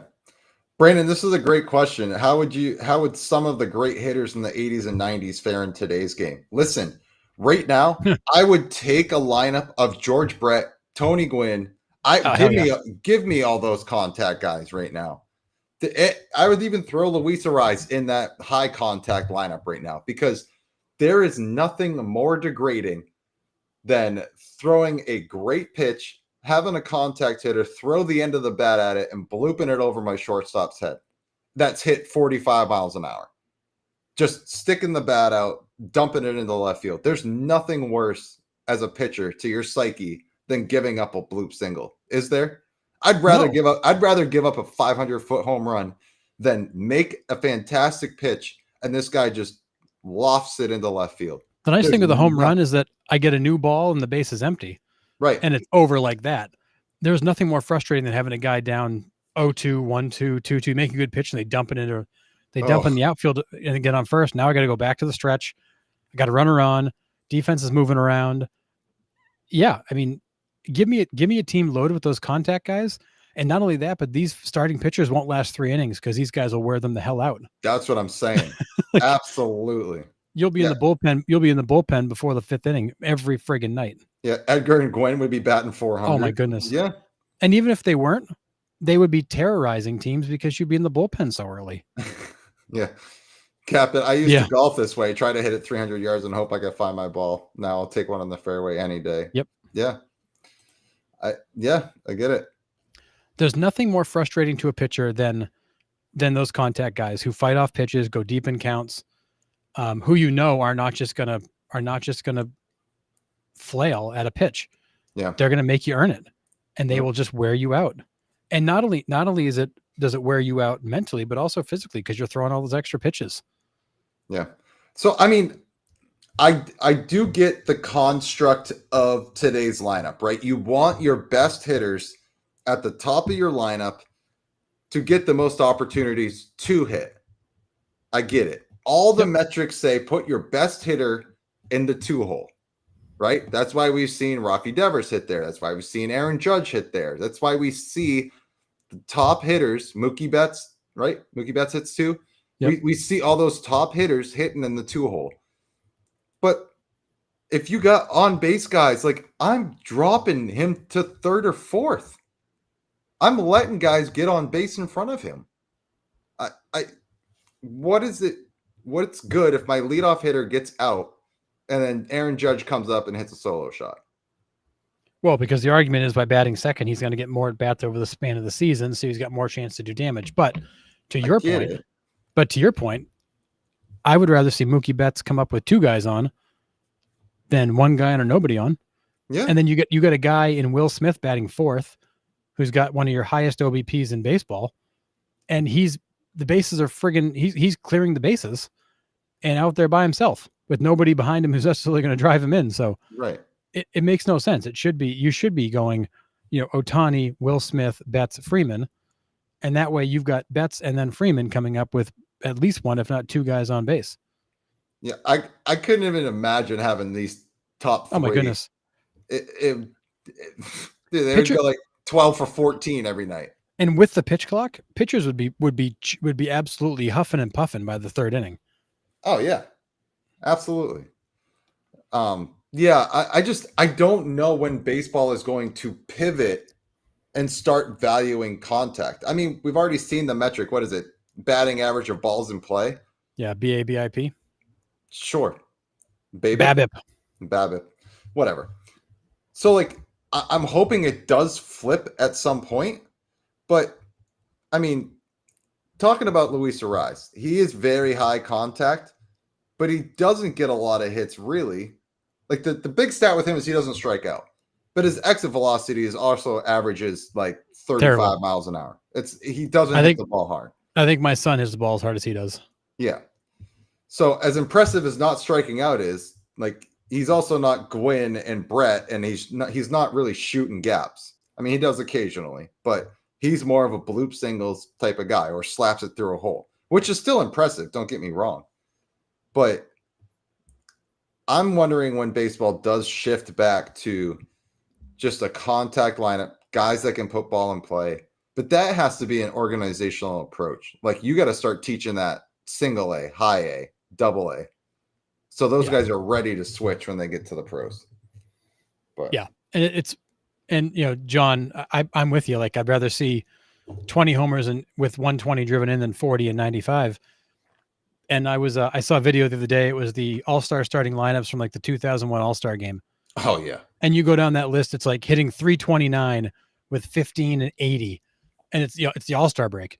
This guy's hitting 357 with 20 and 72. I mean, we had 8 people last year drive in more than 100 runs. It felt like. I mean, it was insane. But we're back in the 90s and 2000s. Everybody who was any good drove in 100 plus runs because they were hitting 300. They were taking the single with the guy on second base versus trying to hit the home run with the guy on second base. Like these were guys with bat control that looked for contact. They were trying to get the hit the team needed, not the hit they wanted. Right. And that's why you saw these insane RBI numbers. So many guys would have 140, 150. It felt like everybody in the league got 120 if they were any good because they were taking what was there versus trying to do the same thing every time, which is just launch it into the friggin' bleachers. Yep. And until baseball decides that we want to see guys, that's what made, to this point, Chad made about Manny hitting behind Ortiz. Right. Manny would actually dial it back with 2 strikes and focus on contact because he had great bat control. And that was something he focused on. Like his batting practice routine was all about that approach. And he was okay driving in the guy from second base on a single, not having to hit a home run to do it. That was okay. In baseball today, nobody cares. If it's not a home run, it's like it doesn't count. Yeah. Chad says when pitchers stop worrying about velocity and actually don't want to get injured, that's when batters will adjust. I agree. And then Cap'n, with the less shifting, it would make sense for contact hitters to succeed. It would. Yeah. Got Yeah. anybody with bat control. I mean, I saw it the other night. Cam Smith from the Astros were beating the brains into the Dodgers. And he had a guy at second base, and there was like a 1-0 count, and he got a fastball down the middle, and he let it get deep and just roped it between first and second base and right field for a base hit to drive the run in. It was beautiful. Yeah. He did exactly what he needed to do. He needed the base hit, and he got it, and he drove the run in. And then I think that began that 10-run inning they had where they just buried the Dodgers on the fourth. Yeah. Yeah. But don't do too much. Just do what's needed. Yeah. John, Jeff Cirillo, his 100 RBI season, 11 bombs. Yep. 115 RBIs. Yeah. It's crazy. Now we got Mike Trout hitting 40 home runs with 80 RBIs. It's embarrassing because there's nobody on base. Yeah. And he's not getting RBIs with singles and doubles because he's not hitting that many of them. Right. And that was the thing. Like, these guys drove in so many runners with just a single to right field. And nobody does that anymore because nobody wants to. They want to hit the home run. They'd rather strike out with the bases loaded than hit a blooper into right center to drive into. I'll never understand it. No. All right, couple injuries here. Max Muncy, Dodgers, I put in quotes because there's Max Muncy also in Oakland. Helped off the field after taking a helmet to the knee on a slide. The picture was gross. I was like, this is ACL. I thought for sure it was ACL. It looked so bad when it happened. Yeah, but diagnosed with deep bone bruise, so sigh of relief for Dodgers fans. He is, I don't know if he's officially on the IL, but he's definitely taking some time off, letting that heal. But so good news on that front, but that looked bad. And that was during Kershaw's 3,000K game, right? Yeah, it was like he had just got his 2,999th. Like, he's on the verge. Yeah. Kershaw gives up a base hit. They have a play at third, the runner, and it just like you just hear the air go out of the building, and you're like, crap. Yeah, it was a stolen base, and Will Smith threw it high. Stolen base, that's what it was. And he came down weird. Yeah. Yeah, MCL or ACL. That was my first thought. I was like, ACL done. He's toast. They wouldn't even show the replay. It was so gross. Yeah. Like, it was so ugly how much his leg turned. Yeah. And then we go over to the Yankees. Clark Schmidt, most likely heading for Tommy John surgery. Shocking, another Tommy John surgery. In the Yankees rotation. What does this mean for the Yankees? And are they fully in for finding starters at the deadline? The Yankees aren't far behind the Dodgers in terms of bodies on the IL. I think I looked yesterday, and the Yankees now have the most active payroll on the IL in the entire league. There's like $32 million this year of basically payroll that's dead on the IL. I think they were already fully in for finding a starter. Now they have to be. They have to be fully in because they are running out of arms.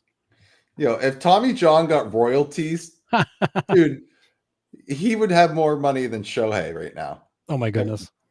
But yeah, I think the Yankees are desperate. I think they will take a flyer on Alcantara, even though we've talked about his season. I think Alcantara ends up in New York. I think they're going to try to pry away Merrill Kelly or Zach Gallen away from the Diamondbacks. I think Freddie Peralta from the Brewers. Although the last Brewers pitcher that they took didn't really work out too well, but I think it's working out better of late. Yes, but it didn't get off to a good start. No, it didn't. So I think that's where I think the Yankees are focusing on that, because runs aren't a problem for them. As you said earlier, they're in the top of the league in offense. It's definitely looking for a replacement here, because Clark Schmidt threw pretty well for them this year, and then bang, done. He was finally settling in and being the guy they hoped he could be. Yep. He'd been really good in his last few starts. He had that 7-inning no-hitter that he came out of a few weeks back. And honestly, he might have been one of their most consistent guys over the last 3 or 4 starts. Losing him, I think, is a bigger blow than anybody probably thought it would have been. But it just adds to the pile of problems. Yeah. Just pile of problems. Yeah, Dodgers have to have more. I mean, it seems it, right? Just with Glasnow and Snell alone. Well, I and guess it Yamamoto. depends. Do you include deferred money or no? Because Well, right. I mean, Blake Snell's like, it was all up front. And he cost like nothing because it was all signing bonus and deferred. Yeah. But I mean, you got Glasnow, Snell, Suzuki. I mean, that money alone, it's like, well, and there's guys that have come back though, so they're not on the IL anymore. Whatever. And guys that are about to come back. So maybe it probably depends on when you measure it. But at one point in May, the Dodgers had broken $100 million on IL. Like they were so far above and beyond everybody. It's wild. But guys have come back. Yeah. And guys have also moved into rehab. Yeah. Like they're actually making starts. Well, we'll get into the trading deadline here in a few. Yeah, Kershaw missed 2 months. Forgot about that one. But I mean, he wasn't a big hit on the payroll, but yes, I think he's $10 million for the season. Yeah, so like not even, I don't think. But all right. Well, we'll come back to like the trade deadline here. After we get to this and the all-star rosters here. So Davey Martinez and the GM fired today after the Red Sox completed the sweep. With such a young roster, what does the organization expect? And I asked the question, is this based solely on his comments a couple weeks ago when he said the poor play has nothing to do with the coaches, which is the Red Sox philosophy? I think that, I mean, I agree. How do you give the guy, how do you put the guy into a rebuild and then fire him for not winning? It's kind of insane. Yeah. At the same time, the team last year they just missed the wild card. They were much more competitive. They seem to have taken a step back this year. Dylan Cruz has not developed and now he's hurt again. James Wood is a monster. Mackenzie Gore is back, but like it feels like the team has taken a step back this year, even though they've had a lot of bright spots. So I feel like for the Nats, it was just a matter of like, maybe we're not where we thought we should be, and it's time to make a move. But I definitely think that his comments probably got the front office's attention and made them realize like, okay, if this guy is going to chirp like this at us, like we should just go ahead and make this move. Yeah, I'm with you 1,000%. You can't have your manager saying that. You can't. Your manager should be on the front lines with you. Say what you want about Aaron Boone and his in-game management. What I do respect about Aaron Boone is he's the first guy in line to take any fire from anybody. He has got his players back. He's not being like, oh, we're playing terribly these last 2 weeks, and it's all on my players. No, Aaron Boone will be like, no, I need to be better. I need to find a way to get these guys in a position to win. That's what he would say. Right? Yeah. That's not what Davey Martinez said. Davey Martinez was like, not our fault. We put them in the lineup. They're not playing. It's not on us. We're hitting ground balls to them every day. Yeah, I mean, and he's not wrong, but it's one of those things you don't say it out loud. Hey, the guys are playing like crap. I can't get out there and field the ball for them. I can't get out there and take the at bat for them. Like we all know that. We all know that you can't control the outcome of everything they do. But like it's one of those things you just don't say it out loud. Yeah. And Captain, I'm with you. I love Davey Martin. He has one of the best manager meltdowns ever when he gets like right down behind the home plate to show him how low it was. Great. He's crawling around. Yeah. And he was respected, but the comments for me, I think, was the tipping point for them. It's like, listen, we're 25 games under 500 or whatever it is now. I think they're 20 now. 20, whatever. Sorry, splitting hairs. Sorry, they're 18. Oh, all right. Better than we thought. And a minus 86. Yeah, that's not good. No. And Chad has to be the comments, could be something deeper. But probably conversations about him wanting to be there. The Nationals probably didn't feel like he was committed. Yeah, and this was a team that was expected to finish in 4th place and maybe hang around in later in the year for a wild card. They're now sitting in 5th place. They're nowhere near a wild card. They're a minus 86. they've built no momentum. And I feel like at some point they probably said, well, we thought we'd be further ahead. We're not where we want to be. He's making comments. This doesn't feel like we're going in the right direction. Maybe he's not happy. And now's the time you just pull the trigger and start over. But I thought Davey Martinez had done a really good job in Washington up to this season. Yeah. This season's been a bit of a rough one. And I feel like they're saying that they believe that he's part of the problem. Easier to fire a manager versus trading or sending down a whole team. You're not wrong. You're not wrong. I forget who's the manager that asked about the execution of his team, and he said, "I'm for it." I forget who that manager was. Forrest will know. But there's the manager back in history was asked what he thought about the execution of his team, and he's like, "I'm all for it." I'm sure there are managers that feel that way going to the ballpark. Yeah. How do I just get rid of all of them? Yeah, the GM getting canned was more puzzling too. They've weird actually that built a good roster and a good farm system. Like, I don't think that Rizzo is the problem, but I don't know. Maybe they got plans that are deeper. Maybe they got somebody already in mind. Or maybe there's a bigger cultural sort of issue going on there. They wanted to just blow up. I don't know. Yeah. The timing of it's also a little weird. Like, you're coming up to the All-Star break. Why do it right now? Yeah.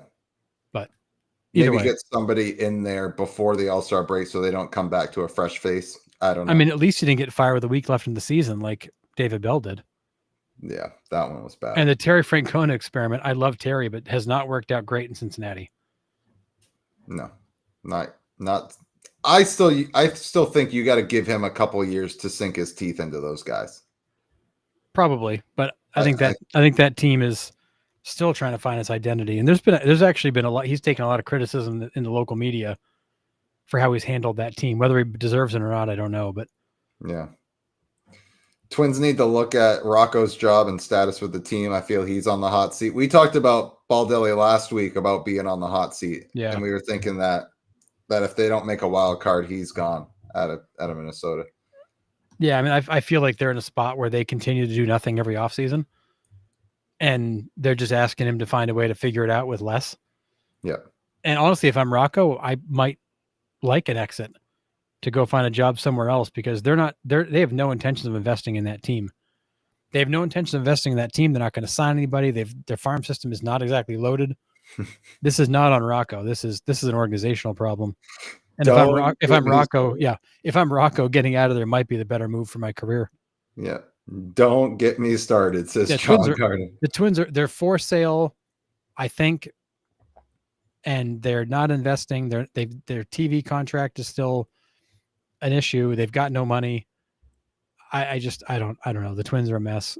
I would not want to be the manager there because there's no hope for at least in the foreseeable future. And you can't sign anybody who's going to come up. So yeah. All right. Let's get to the All-Star rosters. Here we go. We're going to start in the NL. We got Kyle Tucker, PCA, Ronald Acuna Jr. in the outfield. How are we feeling about those three in the outfield? I mean, I have no problem with Tucker and PCA. I don't necessarily have a problem with Acuna Jr. It's a small sample set, but he's been absolutely insane since he got back. Yeah. He's been all the offense for the Braves. So I don't have an issue with the outfield. I think it's I was more concerned we wouldn't see PCA. Yeah. Which would have been a travesty. Yeah. 2020 already. He's a freak. He's got to be in there.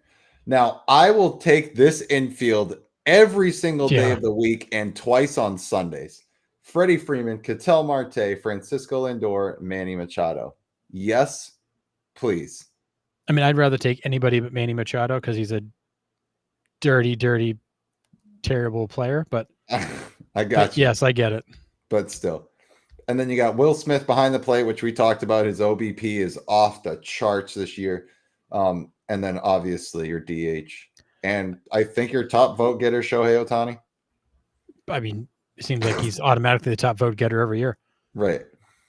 But let me ask this about Will Smith. I'm not sure how many Dodgers games you've watched, but is it just me, or is Will Smith one of the worst receivers of the baseball you'll see? I've tuned into a few. Yeah, I mean, I don't know about worst. I've seen some pretty bad ones, but I think he is the offensive side. He's Mike Piazza 2.0. Yes, Because 1000%. I mean, I watched him cost just the other night. I watched him cost the pitching staff. It must have been a half dozen strikes. He crossed himself up. He over extends the attempt to frame it. He follows the ball too much. Like I watch him and he's costing that starting pitching staff way too many strikes. Yeah. But at the same time, he's also raking, so maybe they don't care. No, I don't think so But either. as Right. He's a pitcher, I would find it frustrating to pitch to him until he goes and hits me a 2-run home run. Then I'm okay with it again. yeah. Yeah, he's not there for his defense at all. Yeah, no, he's not. I think his arm is okay. He does not receive the ball well, but he can hit. Yeah. Tommy, we will get to this. Hmm. Hang on about having one player from each team in the All-Star game. We will get to that when I turn the page for the reserves. So here we go. National League All-Star reserves. We got Pete Alonso, Corbin Carroll, Ellie De La Cruz, Brendan Donovan, Hunter Goodman from your Colorado Rockies. That's who we're going to come back to. Yeah. Who? Matt Olson, Kyle Schwarber, Kyle Stowers, Gino Suarez, Fernando Tatis Jr., James Wood. Those are your reserve position players. Now let's get back into the question that Tommy just said. Thoughts about having one representative from each team. What are your thoughts on that, Harrison? I used to hate it because I just thought, what's like, it should just be the best players. However, I do appreciate the fact that every fan base has somebody to root for in the game, even if the fan base is the Rockies. And maybe, although the Rockies, I watched the Rockies last week and that place was actually pretty full and loud. It's not as bad as it seems, but I was against it. I do now appreciate the fact that every team's represented, so every fan base has a reason to watch and cheer. So for that, I'm okay with it. It does bother me when guys get snubbed that deserve to be there, and not the Hunter Goodman hasn't had a good season, but he's not better than Juan Soto, who's not on the team. Now listen, hear me out. The last time a Rockies catcher went in as the sole representative, he won the All-Star Game MVP when the NL finally beat the AL 3-2. So he's my MVP pick for this year. And now poor, what is it, Elias Diaz? Is that his name? Elias Diaz. He's with the Padres now. And now he's just hanging on. Yeah. I think he's with the Padres. Yeah, he's a backup, but he gets like no playing time. And he's had a terrible year. So I'm with you. I think it is important for every team to be representative. I mean, the rosters are big enough where you can do that. Now, exactly. The NBA, you can't, right? I mean, no way. You got what? You have to make a roster that's just way too big. Yeah.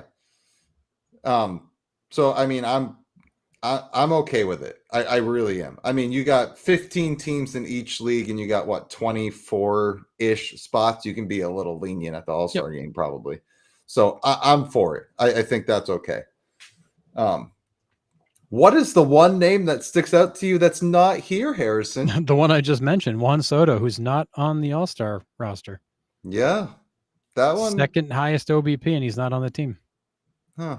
Now, I will say, has Juan Soto had a typical Juan Soto season? No. But his numbers are still better than a number of guys that are on that roster. Yeah. And it's a little surprising. I do think he's a bit of a victim of the depth. You look at, Corbin Carroll, monster season, James Wood. I mean, I would take James Wood over Juan Soto right now. There are some super talented guys that are competing for a limited number of outfield spots. It's fair. And I do think he's a bit of a victim of that. And I also think the fact you got to give Hunter Goodman a spot is also a factor there. But that's a tough one to be have the second highest OBP and really been tearing the cover off the ball the last 30 days. Yeah. And not be on the team. And John, this is a good point because people will drop off for injury. Corbin Carroll's just coming back from his wrist. I could see Carroll saying, "Thanks, guys, but I'm going to take a pass." Yeah. Tommy, we'll get to Ranger Suarez in a second here. But Yeah, I honestly, I think Gino Suarez deserves the starting spot over Machado. That's just me. I would. I've watched Suarez play all year. The dude has been incredible this first half. I mean, I would take anybody over Manny Machado just because I despise the guy so much. But Fair. I do think Suarez has had the better first half. Yes. Yeah. So But crazy. for whatever reason, there's a big pocket of fans that like Manny Machado. He's a guy. He's a very polarizing guy. People love him or they hate him. They either like Yeah. the flash and the edginess or they don't. If not Hunter Goodman, who's the other catcher you would have? I don't know. That's a good question. That's a fair question because the NL has been. It's been a tough year for catchers in the NL. I mean, Will Smith is really far and away the best. I mean, JT Realmuto, but I don't know how good his stats have been this year. Agustin Ramirez from the Marlins. He's 13 homers. He's 244, but Yeah, I only mean, 37 RBIs. Real Muto is taking a. He's 35 and he's showing it. Carson Kelly from the Cubs Hmm. has had a pretty William ridiculous- Contreras, John mentioned. That's a yeah fair one. But Carson Kelly, 11 homers, 268. I mean, there was a stretch there where he couldn't keep the ball in the ballpark. Is Seiya Suzuki not on the roster? No, yeah. Dude's got 73 RBIs. That's crazy. I'm just looking at it going, wait a second, where the hell's Seiya Suzuki? Yo, that's got to be one of the biggest. Dude's got 73 ever. RBIs. And he's got 20-something homers too, doesn't he? Yeah, he's a monster. Wow. Drake Baldwin's a great one. Oh, yeah, that's a good one. Yeah, he's had a good start.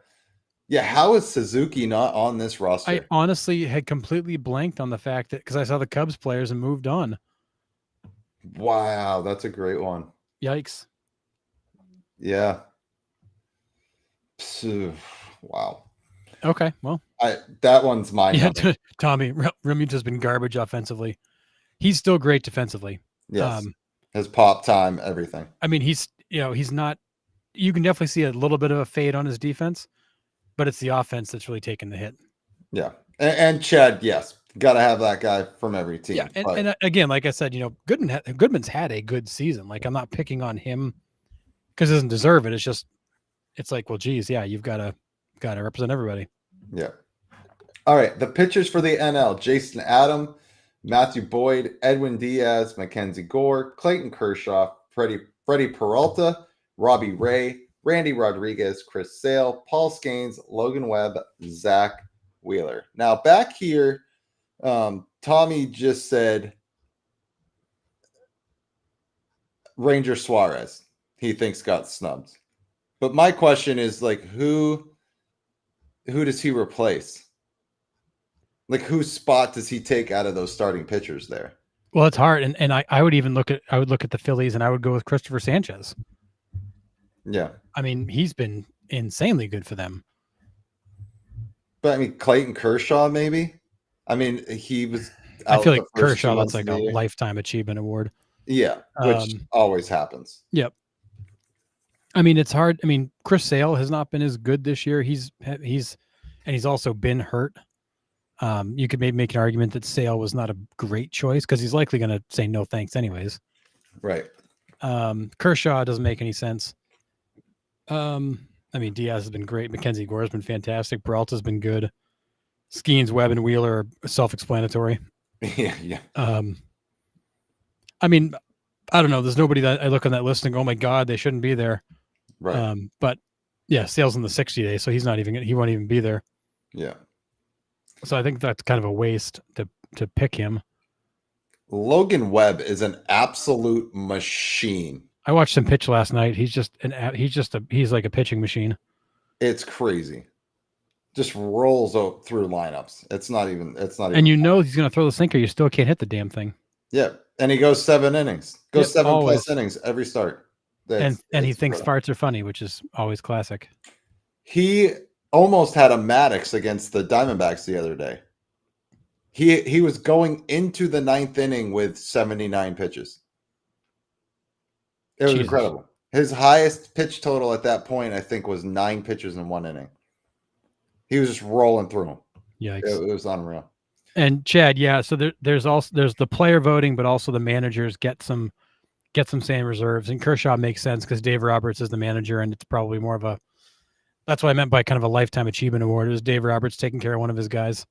And he's going to retire after this year. He hit the 3,000K milestone. Kershaw is done. This is the Cal Ripken Jr. farewell tour at the All-Star game. Exactly. This is the last trip around, and he'll probably pitch too. He'll get in the game. Yeah. Another guy too worth mentioning, Trevor McGill of the Brewers. He stepped right in when Devin Williams left, and he's been great. Yep. He's been, you could say, arguably the best closer. I mean, Diaz and he are kind of neck and neck. But Peralta got the spot. Yeah. It's a good one. All right. Let's move over to the AL. So here we go in the outfield: Riley Green, Javi Baez, Aaron Judge. How are we feeling about that outfield? My initial reaction was just like, what am I looking at? Riley Green and Aaron Judge. Yep, got it. Javi Baez. What? I mean, we were talking this spring, like, would he have one of the worst WAR seasons in history again? You know, was the joke? Who'd have the worst season, Baez or Benintendi? He's been great. And I don't know, maybe the change of position was necessary to help him get off the schneid. He's a totally different guy. Yeah. I don't even know who he is, where he came from. Yeah. John, I'm with you. Buxton should be starting. He's finally healthy for an All-Star game. Put him as the starting lineup. I'm with you. Yeah, I mean, Baez is riding the wave of the Tigers' play. Yep, 1,000%. He absolutely should not be the starter. I think it's cool. And it's cool he's now a starter at a third position. Yep. Chad, not everyone has to play in the game. So I think the year that Tim Wakefield went, they actually held him out and it was when they just switched back over to, like, there has to be a winner. Like, it can't end in a tie. Yeah, because we had the tie year. So they held Tim Wakefield back of his only All-Star appearance just in case they went into extra innings, so he could, pretty much just go up there and lob them in there. There's almost always one pitcher and one position player who are told when the game starts, like, you're the emergency guy. You're not going to go in otherwise. Yeah. Yeah, John, that's exactly how I view it. Good story, but there's no way. Yeah. Yeah. Who voted for that bum Cal Raleigh? We'll get to him in a minute. So around the infield, Vladdy Guerrero Jr., Gleyber Torres, Jacob Wilson over Bobby Witt Jr., and Jose Ramirez around the horn. How are we feeling there? I mean, I think Vladdy's a good choice. Gleyber Torres, second base is weak in the American League. Gleyber, I think, kind of took that over a weak field. Jacob Wilson over Bobby Witt makes sense. Bobby Witt's not had a great year. He's been good, but not great. Jose Ramirez, I get it because the fans love him. Junior Caminero, I think, has had the better first half. I mean, you could argue what you value more. I feel like you can make a case where he might be the starter over Ramirez if you were to look at it just based on where they're sitting. But it's hard to argue that Jose Ramirez is not a guy that the fans love and doesn't deserve to be there. Yeah. Yeah, I agree. Jacob Wilson, the contact and the hit. I think Bobby Witt's going to end up starting there anyway. I think Jacob Wilson's out because he did something. I can't remember what the injury is, but I think Geloff's been playing there for a little bit, so he's been off and on injured. Unless he came back. Did Wilson play the other night? Oh, did he come back? Yeah, I saw him play the other night. He's back. He had 2 RBIs last night. Oh, okay, so I was gonna say, wait a second. I'm pretty sure I watched the game last night and he was playing, but that was his return. Okay, yeah. So he's been out for a while, but so maybe he does go to the All-Star game. But yeah, it's tough because I think Bobby Witt hasn't had the quote unquote Bobby Witt Jr. seasons that he's had prior. He's a victim of his own success. Exactly, and that's tough. Jose Ramirez is the best third baseman in the American League, I think. Hands down, finally getting the recognition he deserves. I'm with you on second base, Gleyber Torres. Like, who else you gonna put? Altuve maybe start again. It's I don't kind know. of a weak group.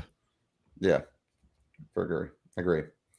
And even Vlad Guerrero hasn't had a great season power wise. Like, he's turned it around lately, but he started off really slow. He had an insanely slow start to the year. Like, people were wondering, was he hurt? Like, what was going on? He didn't hit, he hit, what was it, 1 home run in April or 2 home runs in April? Like, it took him weeks to hit his first. Yeah.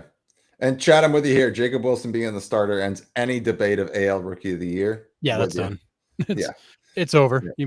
You can just Captain dial it says in now. he played yesterday and today. Okay. Yeah, can't believe Julio made the team. We'll get to Julio in a second, but the king of pointless hits. Yeah, I mean, you got a couple of those guys on there. You got Randy at Rosarina too, but the Mariners are full of the pointless hit guys. Yep. All right, DH Ryan O'Hearn, Cal Raleigh, your catcher. Well, duh. I mean, yeah, obviously. Was there any discussion? No. Ryan O'Hearn's had himself a great year in Baltimore. He's going to find himself a New Jersey after July 31st, I believe. Would have to believe so. Yeah, someone's going to give up something for his bat for sure. Cal Raleigh on pace for 64, I think last time I saw. 64. He would, set all the records. Most for a switch hitter, most for a catcher, most for the AL, most, I mean, you list it, he's going to beat it if he gets to 64, obviously. That's a big if. I mean, just when you think the dude's going to slow down, it's like he just goes out and hits two more. And you're just like, dude gets walked 6 times in 2 games and all of a sudden is back on a tear. Yeah. Crazy. Other than Javi Baez, I guess I don't know what other center fielder I would necessarily put there. I mean, would you consider Rafaela from the Red Sox? No. Would you consider? I mean, who else in center field in the AL would you, other than Baez or Julio? I mean, is there another one that I'm just blatantly missing? I mean, Buxton is the only other one that comes to mind right as a center fielder. I mean, other than that, I don't think there's, Jaron Duran hasn't had the same season this year as last year, so he's not in the conversation. He's playing more left field than anything, anyways. Right. I mean, I think really the only guy you make a case for is Buxton. Yeah. Like a really strong case. But there's other guys that have played well, but George Springer of lately has been absolutely friggin' white hot, but that's all coming in the span of like 3 weeks. And he's a right fielder now, right? Because Varsho. Oh, that's right. Because they moved him over. Yeah. So he's playing more right field than center field now. Yeah. Yeah. I don't have another good center field option for you other than Buxton. Yeah. I'm with you. All right. Let's move to the reserves here. We got Jonathan. One guy, fringe guy, maybe like a Joe Adele. Yeah. But again, a lot of his come lately. Yeah. Yeah. I agree. All right. Here are your reserves. We got Jonathan Aranda from the Rays, Alex Bregman. We'll get back to that one in a minute because that was a player pick. That was dumb. Yeah. Byron Buxton, Jazz Chisholm, Alejandro Kirk, Stephen Kwan, Jeremy Pena, Brandon Lau, Julio Rodriguez, Brent Rooker, Bobby Witt Jr.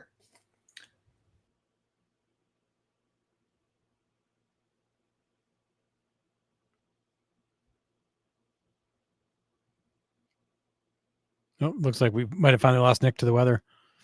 Yeah, so Bregman got in as a player vote. I think that's more of just the respect he has from around the league.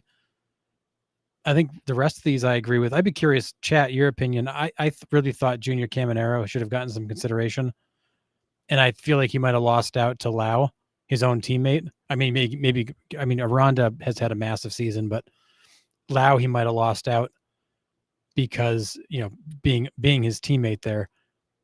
Otherwise, I don't have any real issues with these. It's interesting. You've got Pena and Witt.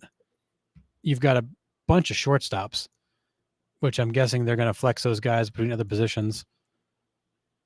It is a bit of a puzzling setup. Oh, hang on. we got to invite Nick back.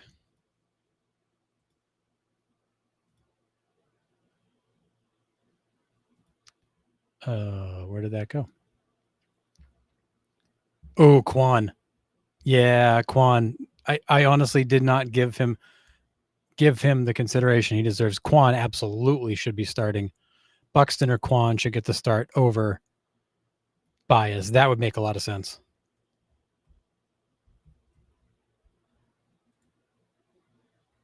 Other than that, I don't have any real issues with the starting lineup. I don't have any real issues with the reserves either. I can live with them.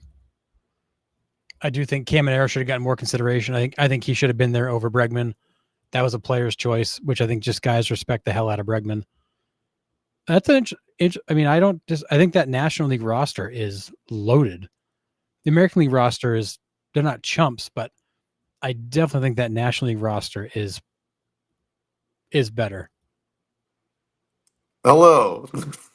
We got you back? Yeah, the power is out. And it's funny because you went dark for a second, then you froze. I'm like, oh, we finally lost Nick to the weather. oh yeah, it's bad. So as you guys can see me really well right now, but yeah. Yeah. You look great, Nick. Never looked better. Thanks. Appreciate it. Yeah. All right, Always look better with the lights off. So I quickly was just going through the fact Bregman was a player vote. That was kind of a waste. I thought Cameron Arrow should have taken his spot. He may have also lost his spot to allow his teammate.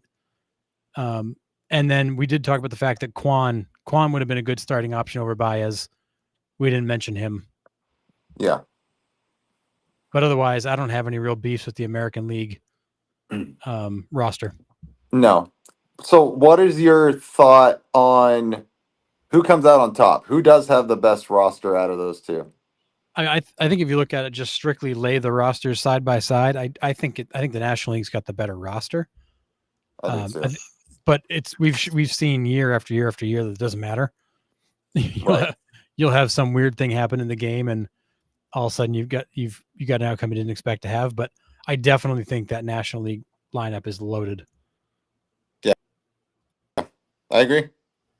Yeah, I mean, and it's about time that the NL switches the results here at some point. It's been so AL dominant, and you look at the streaks of the All-Star game over time. Like the NL dominates for 10 years, the AL dominates for 10 years, and it goes back to the NL. I think it's the NL's time to. Whoop. There he's back. So, yeah, it's amazing to me the NL has lost as many times as they have. It just doesn't seem right that you can have a streak that goes like that. Yeah. So. All right, on the pitcher side, real quick, because we didn't run through the pitchers yet. I've got the deck back up. So on the pitcher side, we got Hunter Brown, Chris Bubik. Those guys have both been insane. Aroldis Chapman, Garrett Crochet, Jacob deGrom, Max Fried, Josh Hader, Yusei Kikuchi, Andres Munoz. That'll make John happy. Tariq Skubal, Shane Smith, Brian Wu. I have zero complaints with the pitchers. I mean, Kikuchi I get because he's the Angels representative. I have zero arguments with the pitching staff. And then even then, Kikuchi has had a really good year for the Angels. He's actually been good. Like when they've needed a win, Suzuki's got it for them, or at least given them a long outing. Well, he's been very a steady. Nightmare for the Red Sox. Well, everyone's a nightmare for the Red Sox. That's hard to argue that. Yeah, I love this rotation, and I think I don't know. I would take either one, but it's going to be interesting to see who the NL fills in with their injuries. Like we talked about Sale. This one's fairly healthy, I believe. Yes, for the most part. So I think we could see everybody here. I could see guys like Jacob deGrom maybe saying, no thanks, I don't need the extra pitching. But you don't have anybody coming in here that is clearly not in a spot to pitch. Right. Well, unless somebody has a late start this week, I don't know how it's lining up. Yeah. And so, question from Tommy, who's got the better pitching? I might argue that the better lineup is in the National League, but the better pitching might be in the American League. I would agree with you. I think they're a little deeper in the AL. I agree. I mean, you can roll. You got some guys here who have had just insane seasons between Brown, Bubich, Crochet, DeGrom, and then you got a bullpen with guys like Chapman, Hader. Not to mention Max Fried in your rotation, Munoz. I mean that. Tariq Skubal. Don't forget about Tariq Skubal.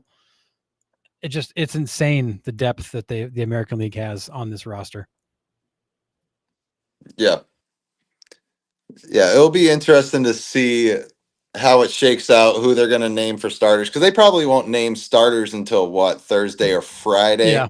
Because they'll look at how all the rotations are laid out this week. They'll talk and to then make a managers, decision see if from there's any there. restrictions. So Yeah. But I mean, who do you think starts if you're going based solely on performance? Next Saturday in Detroit is Skubal and Kirby. So Ooh. Skubal probably won't pitch All-Star game unless he goes in for 15 which pitches if I'm the max. Tigers, I'm like, please don't throw him. We Right. don't need it. I mean, honestly, based on merit alone, it's Skubal should get the start. But if it's not Skubal, then it probably goes to Fried. You don't think Crochet gets it over Fried? I think Fried gets it over Crochet. Okay, that's fair. I would take either one. Honestly, yeah, I would take either one. Either one could get it, but I think the start Max Fried had, and the record he's put up is going to get him that start if Skubal can't. All three stud left-handed pitchers. I mean, too. This a lot of lefties in the AL. Crazy, but all right. Then who starts in the NL? Is it Skeens again? I mean, honestly, if I had to give the start to somebody here, I would probably give it to Zach Wheeler. Skeens has had a tough. It's hard. His season's been weird. I could see Dave Roberts giving it to Clayton Kershaw, and telling Clayton, "Hey, you got the first inning, buddy. Like go and make your mark." But I think it probably goes to Zach Wheeler. Maybe you can make an argument for Skeens. Mackenzie Gore, you can make an argument for, but I feel like you go to the veteran there and give it to Wheeler, who's been there so many times. If Chris Sale wasn't injured, he would give it to Chris Sale because they're in Atlanta. Yes. But with him injured, I think it opens it up. That totally makes sense. Yeah. I'm with you. I think he might just go to his guy and say, Kershaw, here you go. 15 pitches, it's yours. Yeah, you got the first inning. So go and enjoy your final trip around. Yeah. I could totally see Dave Roberts being that guy who goes, yeah, I'm going to play the homer card and take care of my guy. Yeah. So, well, I'm excited for it. I'm excited for the home run derby, all three participants of it. I was just and then the All-Star game the next night. So. We're running out of time for participants here. We need people to sign up. Yeah. Bring me Suarez. I want Suarez in the home run derby bad. Yeah, I love that idea. Please. Yeah. Well, that only gives us 4. That's half the field. Do you want to go hit in the home run derby? I'll go. I might have to. I mean, I wouldn't mind seeing. Brent Rooker's going to be in the building. Maybe he should hit. Julio. I wouldn't mind seeing Julio. I think that's the other part too. Is a lot of these guys don't want to participate in the derby if they're not in the All-Star game. Makes a lot of sense. We've heard people say that before.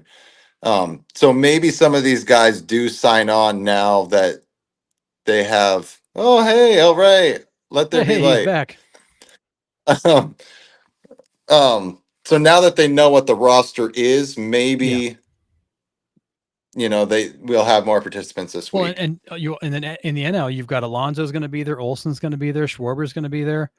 I mean, Suarez is going to be there. We've already asked for him. You've got some serious options there for power.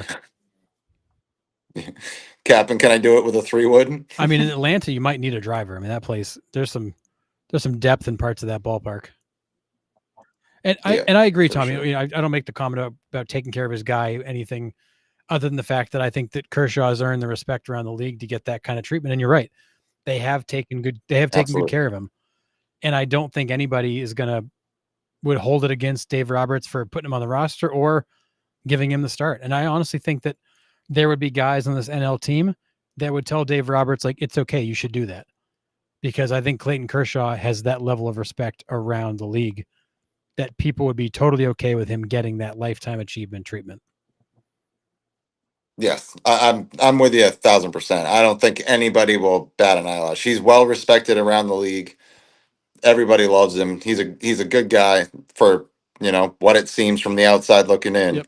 I don't think anybody has a problem if he starts this game. No, and I think it would make a lot of sense to, rather than try to bring him in at some point in the game, just let him pitch the first inning. Let him go out there clean.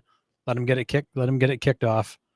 You can have Skeens waiting for the second inning, but give him that respect. Yeah, agree. But I'm looking forward to seeing James Wood hit. My goodness. Yes, I am too. It's a shame that we're not going to be able to get to see Ellie there. I mean, he's at the All-Star game, but just so much raw power. Yeah. All right. What else we got? We got moving right along. MLB hot stove. It's actually that time of season. Crazy, right? Already? I know. It's the rumors are becoming much more rampant, much more real. But it's already July, man. All-Star break next week. Trade deadline here in a few weeks. It's we're deep into it now. It's insane, really. All right. So Nick compiled some of the rumors, which honestly, the last few days I've seen so many articles and rumors and just stuff flying around. So let's run through these, Nick. Rumors flying. Brian Reynolds. He's got a no trade clause but can waive. We've got rumors of Bregman potentially to Detroit. Yeah, that one has caught a lot of I don't know. I mean, I've seen that a lot of places. I think Detroit is like, hey, we need him for sure to put us over the edge. But do they? I mean, I don't think Alex Bregman hurts that lineup. He's going to bring in a veteran, professional, down to earth, professional hitter, like through and through. I don't think he goes in and shakes up that clubhouse at all. I think he's that type of player that's quiet, will go and lead by example. Yeah, I think for all those reasons, Bregman's an interesting addition. And Detroit tried to sign him; they wanted him, but I look at where that team is and what they've gotten for performance. Does Alex Bregman give you that much more than you're already getting? I mean, I don't know. It's hard to say because they've been rolling. Yeah, and they're winning games all kinds of ways. It's challenging, but anyways, that's an interesting one. Jarren Duran still a big question mark. The Padres are still rumored; those have quieted down a little bit. But Duran, I think, is going to become entirely dependent upon what the Red Sox decide to do. If they're buyers, he's safe. If they're sellers, I can't imagine he's safe because he's going to bring you back a big package of prospects. Yeah, agree. We've heard rumors about Eugenio Suarez, who actually came out yesterday and said, "I don't want to leave. I don't want to be traded. Please don't send me somewhere. I like it here." Which you don't usually hear guys come out and say, "Please don't trade me." But he did. Dude, he's hitting 470-foot moonshots in Arizona. Why would you want to leave? Imagine going to Yankee Stadium, though. He's not going to hit 470 in Yankee Stadium. I mean, maybe not, but he's also got friendlier confines than he's also hit 10 balls to the warning track in left center that would be gone everywhere else but Arizona. I mean, that's also true, but so it's a trade-off. As I think, honestly, I know I'm a little bit of a homer here when it comes to the Diamondbacks. Like, they've just had a tough luck season. Like, the injury bug is running rampant through their clubhouse. And I think he really does love the atmosphere. He loves the team. He loves how they're made up. I mean, their speed, their contact, their power. I mean, and they usually pitch. They, you know what I mean? They're just all hurt. And then I don't know what Zach Gallen's status is really right now, but I think he really does love it in Arizona. And maybe he is trying to seek an extension there. I don't know. Yeah, I mean, he seems to fit there really well. He does. He definitely likes it from what he said. So Interesting. And continuing down that same path, you got Josh Naylor. Is there a chance he gets moved? Again, are the Diamondbacks in full sell mode, or do they think they're still contenders? To be seen. It's hard with him. He's got a year and a half left, right? Until he's a full free Yes. agent. Yes, he's got a little bit of time left. I think he would have to go for the right package because you're going to build around Perdomo, Corbin Carroll, and all those guys, Ketel Marte, right? So I mean, for me, I think Naylor has to be the right deal for the Diamondbacks. They're not just gonna get rid of him to get rid of him. They're gonna get rid of him to build for like immediate future, like ready to go. Yeah, you'll need to get back somebody who's majorly ready, and maybe some prospects, but it's a matter of fit with where he's going, but it's also a matter of whether the D-backs are going to go aggressive sell mode, whether they're going to kind of go soft sell mode and see if they can make some deals, or if they can honestly surprise all of us, go pick up a pitcher and say, forget it, we're going. Like, let's do this. Well, I mean, they do need a catcher. They just signed James McCann. Maybe they send Naylor to Cleveland for Bo Naylor. Just switch brothers. We got the wrong one. Yep. No. I don't know. Yeah. It's I don't know. There's still a lot of questions to answer here. Arenado, we talked about earlier. It's really a matter of what direction the Cardinals want to go. If they think they want to contend, if they think that they should just take the opportunity to make the move here. I feel like they've been trying to move him for almost a year now, unsuccessfully. Yeah.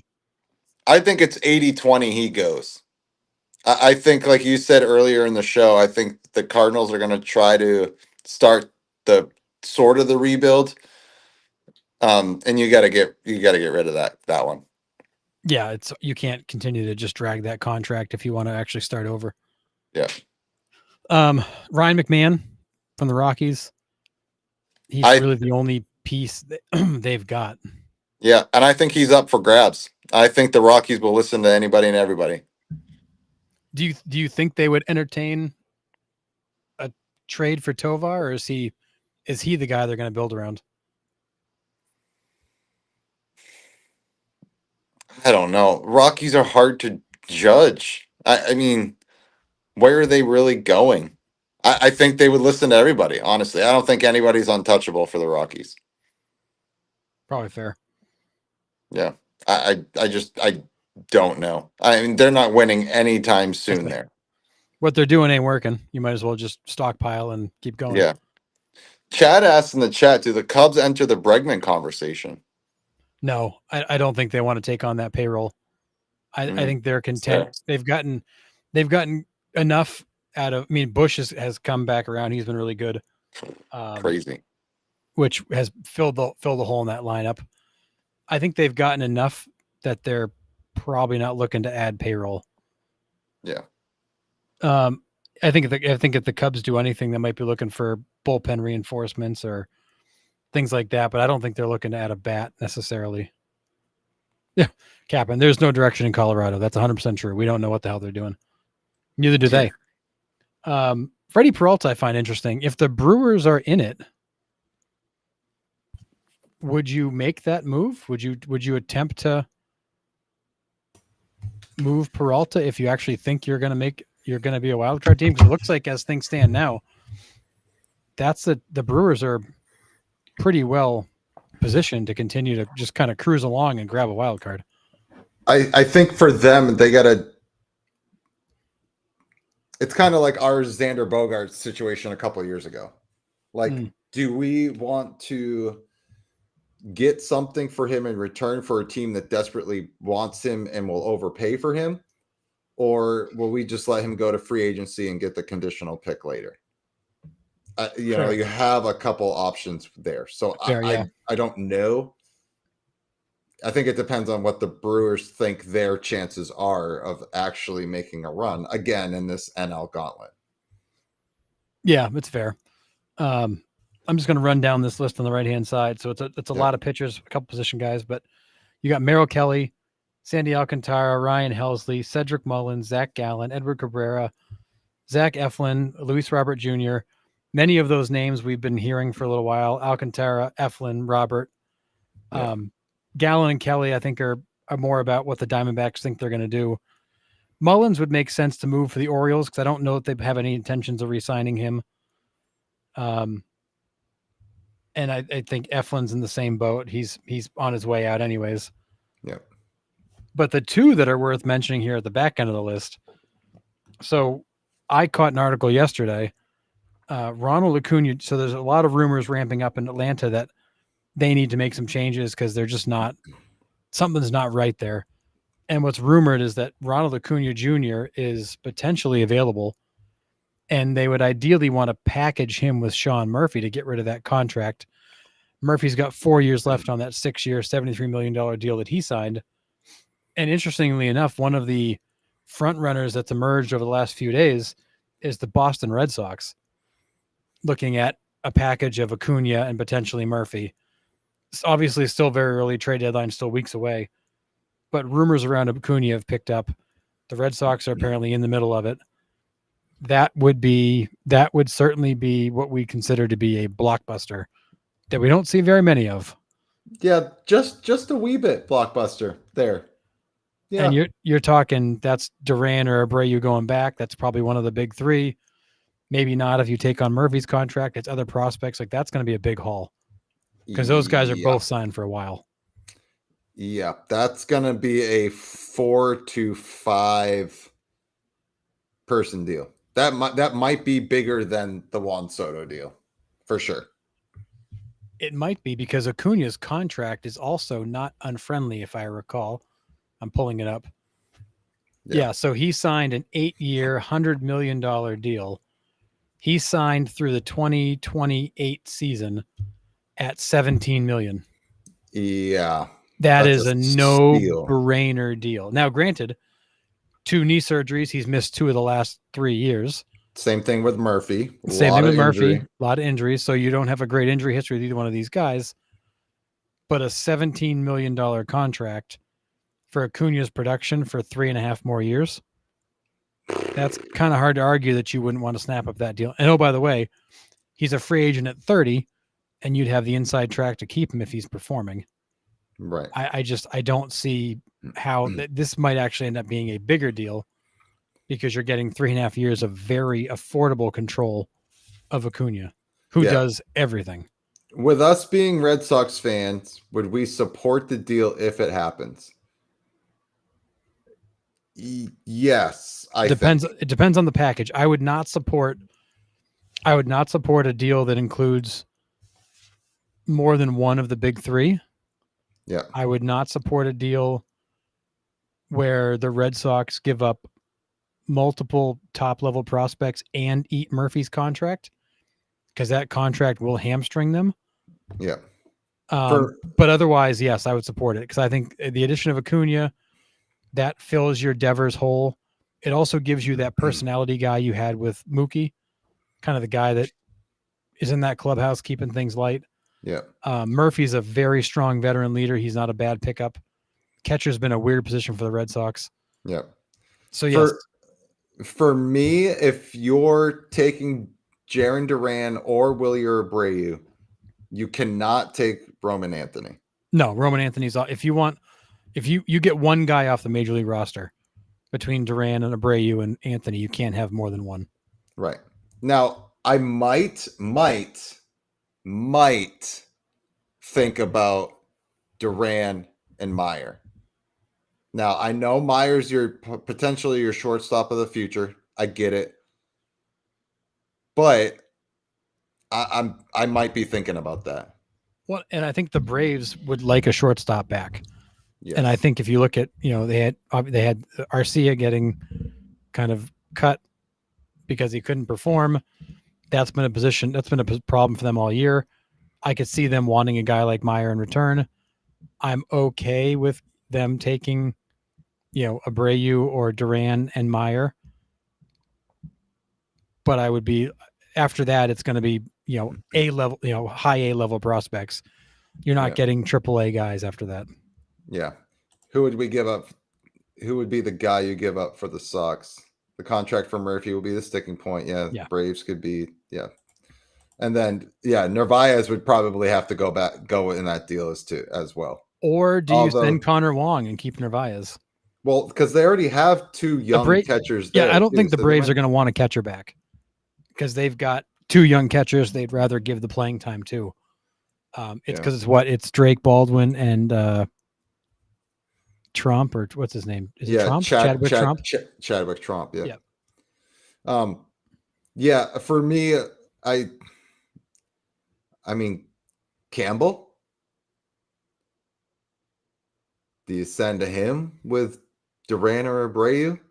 Then that way you leave Anthony and Meyer, who are best friends apparently, still on the team developing together. I don't think Campbell's the player they want. I think they're going to want Marcelo.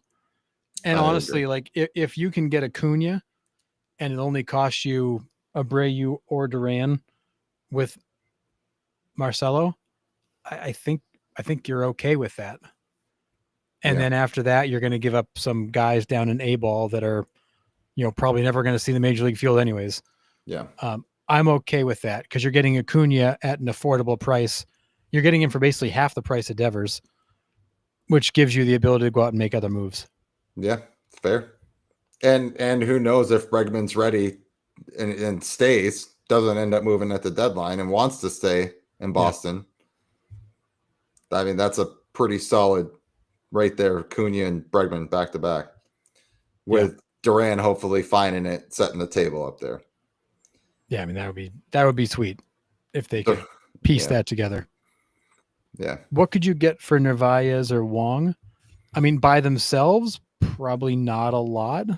I mean Narvaez maybe a little bit more, right? Because he's young. Yeah, I think Narvaez you get more than Wong. I mean, but you're probably talking about getting a bullpen arm, maybe getting a mid to back end of the rotation starter, but probably nothing more than that. We could get Reese McGuire back. Sweet.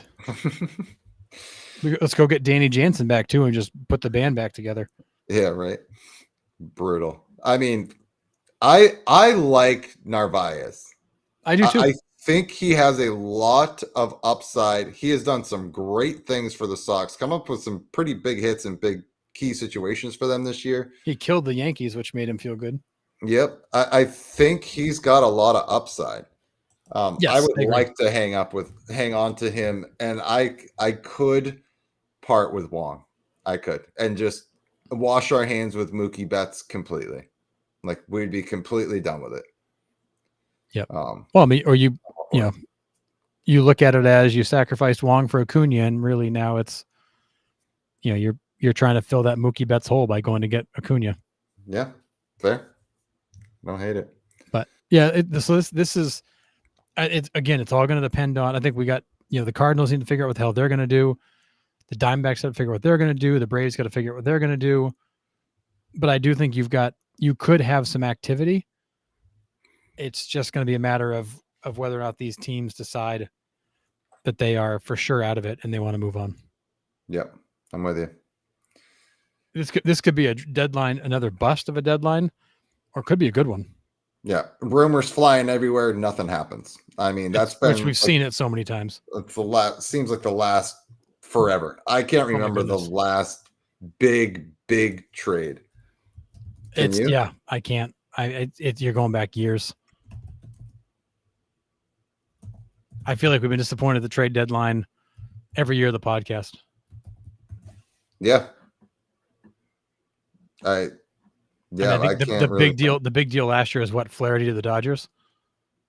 Yeah. Which was like at the time it was kind of like a whatever. Right. Yeah, because we're like, oh, the Tigers are out. The Dodgers are gonna, bulk up on their pitching. Yeah. Yeah, John, you're right. Talk is cheap. The rumors fly this time of year. Yeah. Some of it's just writers that are bored. Some of it's real. You never know which one's which. But we'll see after the All-Star game, we'll see who's serious, because that's when trades will start getting. You'll have more information about what's going to potentially happen for real. Would you consider the Trey Turner Max Scherzer deal to the Dodgers? What was that? That was in 2020 Or was that 2021? I don't remember that one. I don't know. I mean, we might be, Chad says, is Soto the last big move? Might be. You might be going back to was that 22 that Soto got traded? Yeah. Was that at the deadline? Or was that like before? Oh, I feel like that was a deadline deal, but It could have been. I don't know. Yeah, Max Scherzer trade Turner to the, from the Nationals for Josiah Gray, Kyber Ruiz, and a couple others. John, remember having a millionaire in my bank account doesn't reflect the story. Yeah, it was 2021, July 30th that he got traded. Yeah. What was it? Juan Soto trade to San Diego. I think that's Spanish for. It says August 2nd, 2022. Okay, so it was 22. August 2nd. That's probably just when it got like completed. Finalized, yeah. Yep. So yeah, so that had to have been the last. 2022 is probably the last big trade we saw. Yeah. Otherwise, the last couple deadlines have been kind of snoozers. Yeah. But again, like we talked about last week, a lot of teams are still in it, so there's only so many sellers. Right. And not a lot of expanded playoffs are a blessing and a curse in different ways. Yeah. Yeah. But interestingly enough, when you look at the Red Sox, your all-stars are Crochet, Bregman, and Chapman, all in their first year with the Red Sox, all new to the team. Yeah. That's funny. Yeah. Anyways. All right. We'll see this. Yeah. I think the All-Star break's going to be fun next week. I think that we're going to get into some serious rumors, maybe see some deals getting made. It should be a fun few weeks. Yeah.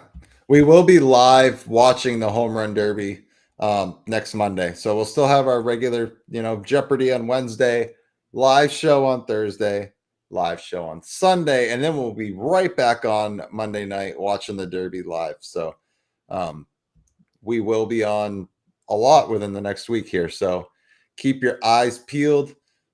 As always, guys, you are incredible in the chat. Week after week after week, you come and support us, and we love talking baseball with all of you guys. So really appreciate you guys. Make sure you keep coming back. Can't express how much you guys mean to us. So really appreciate it.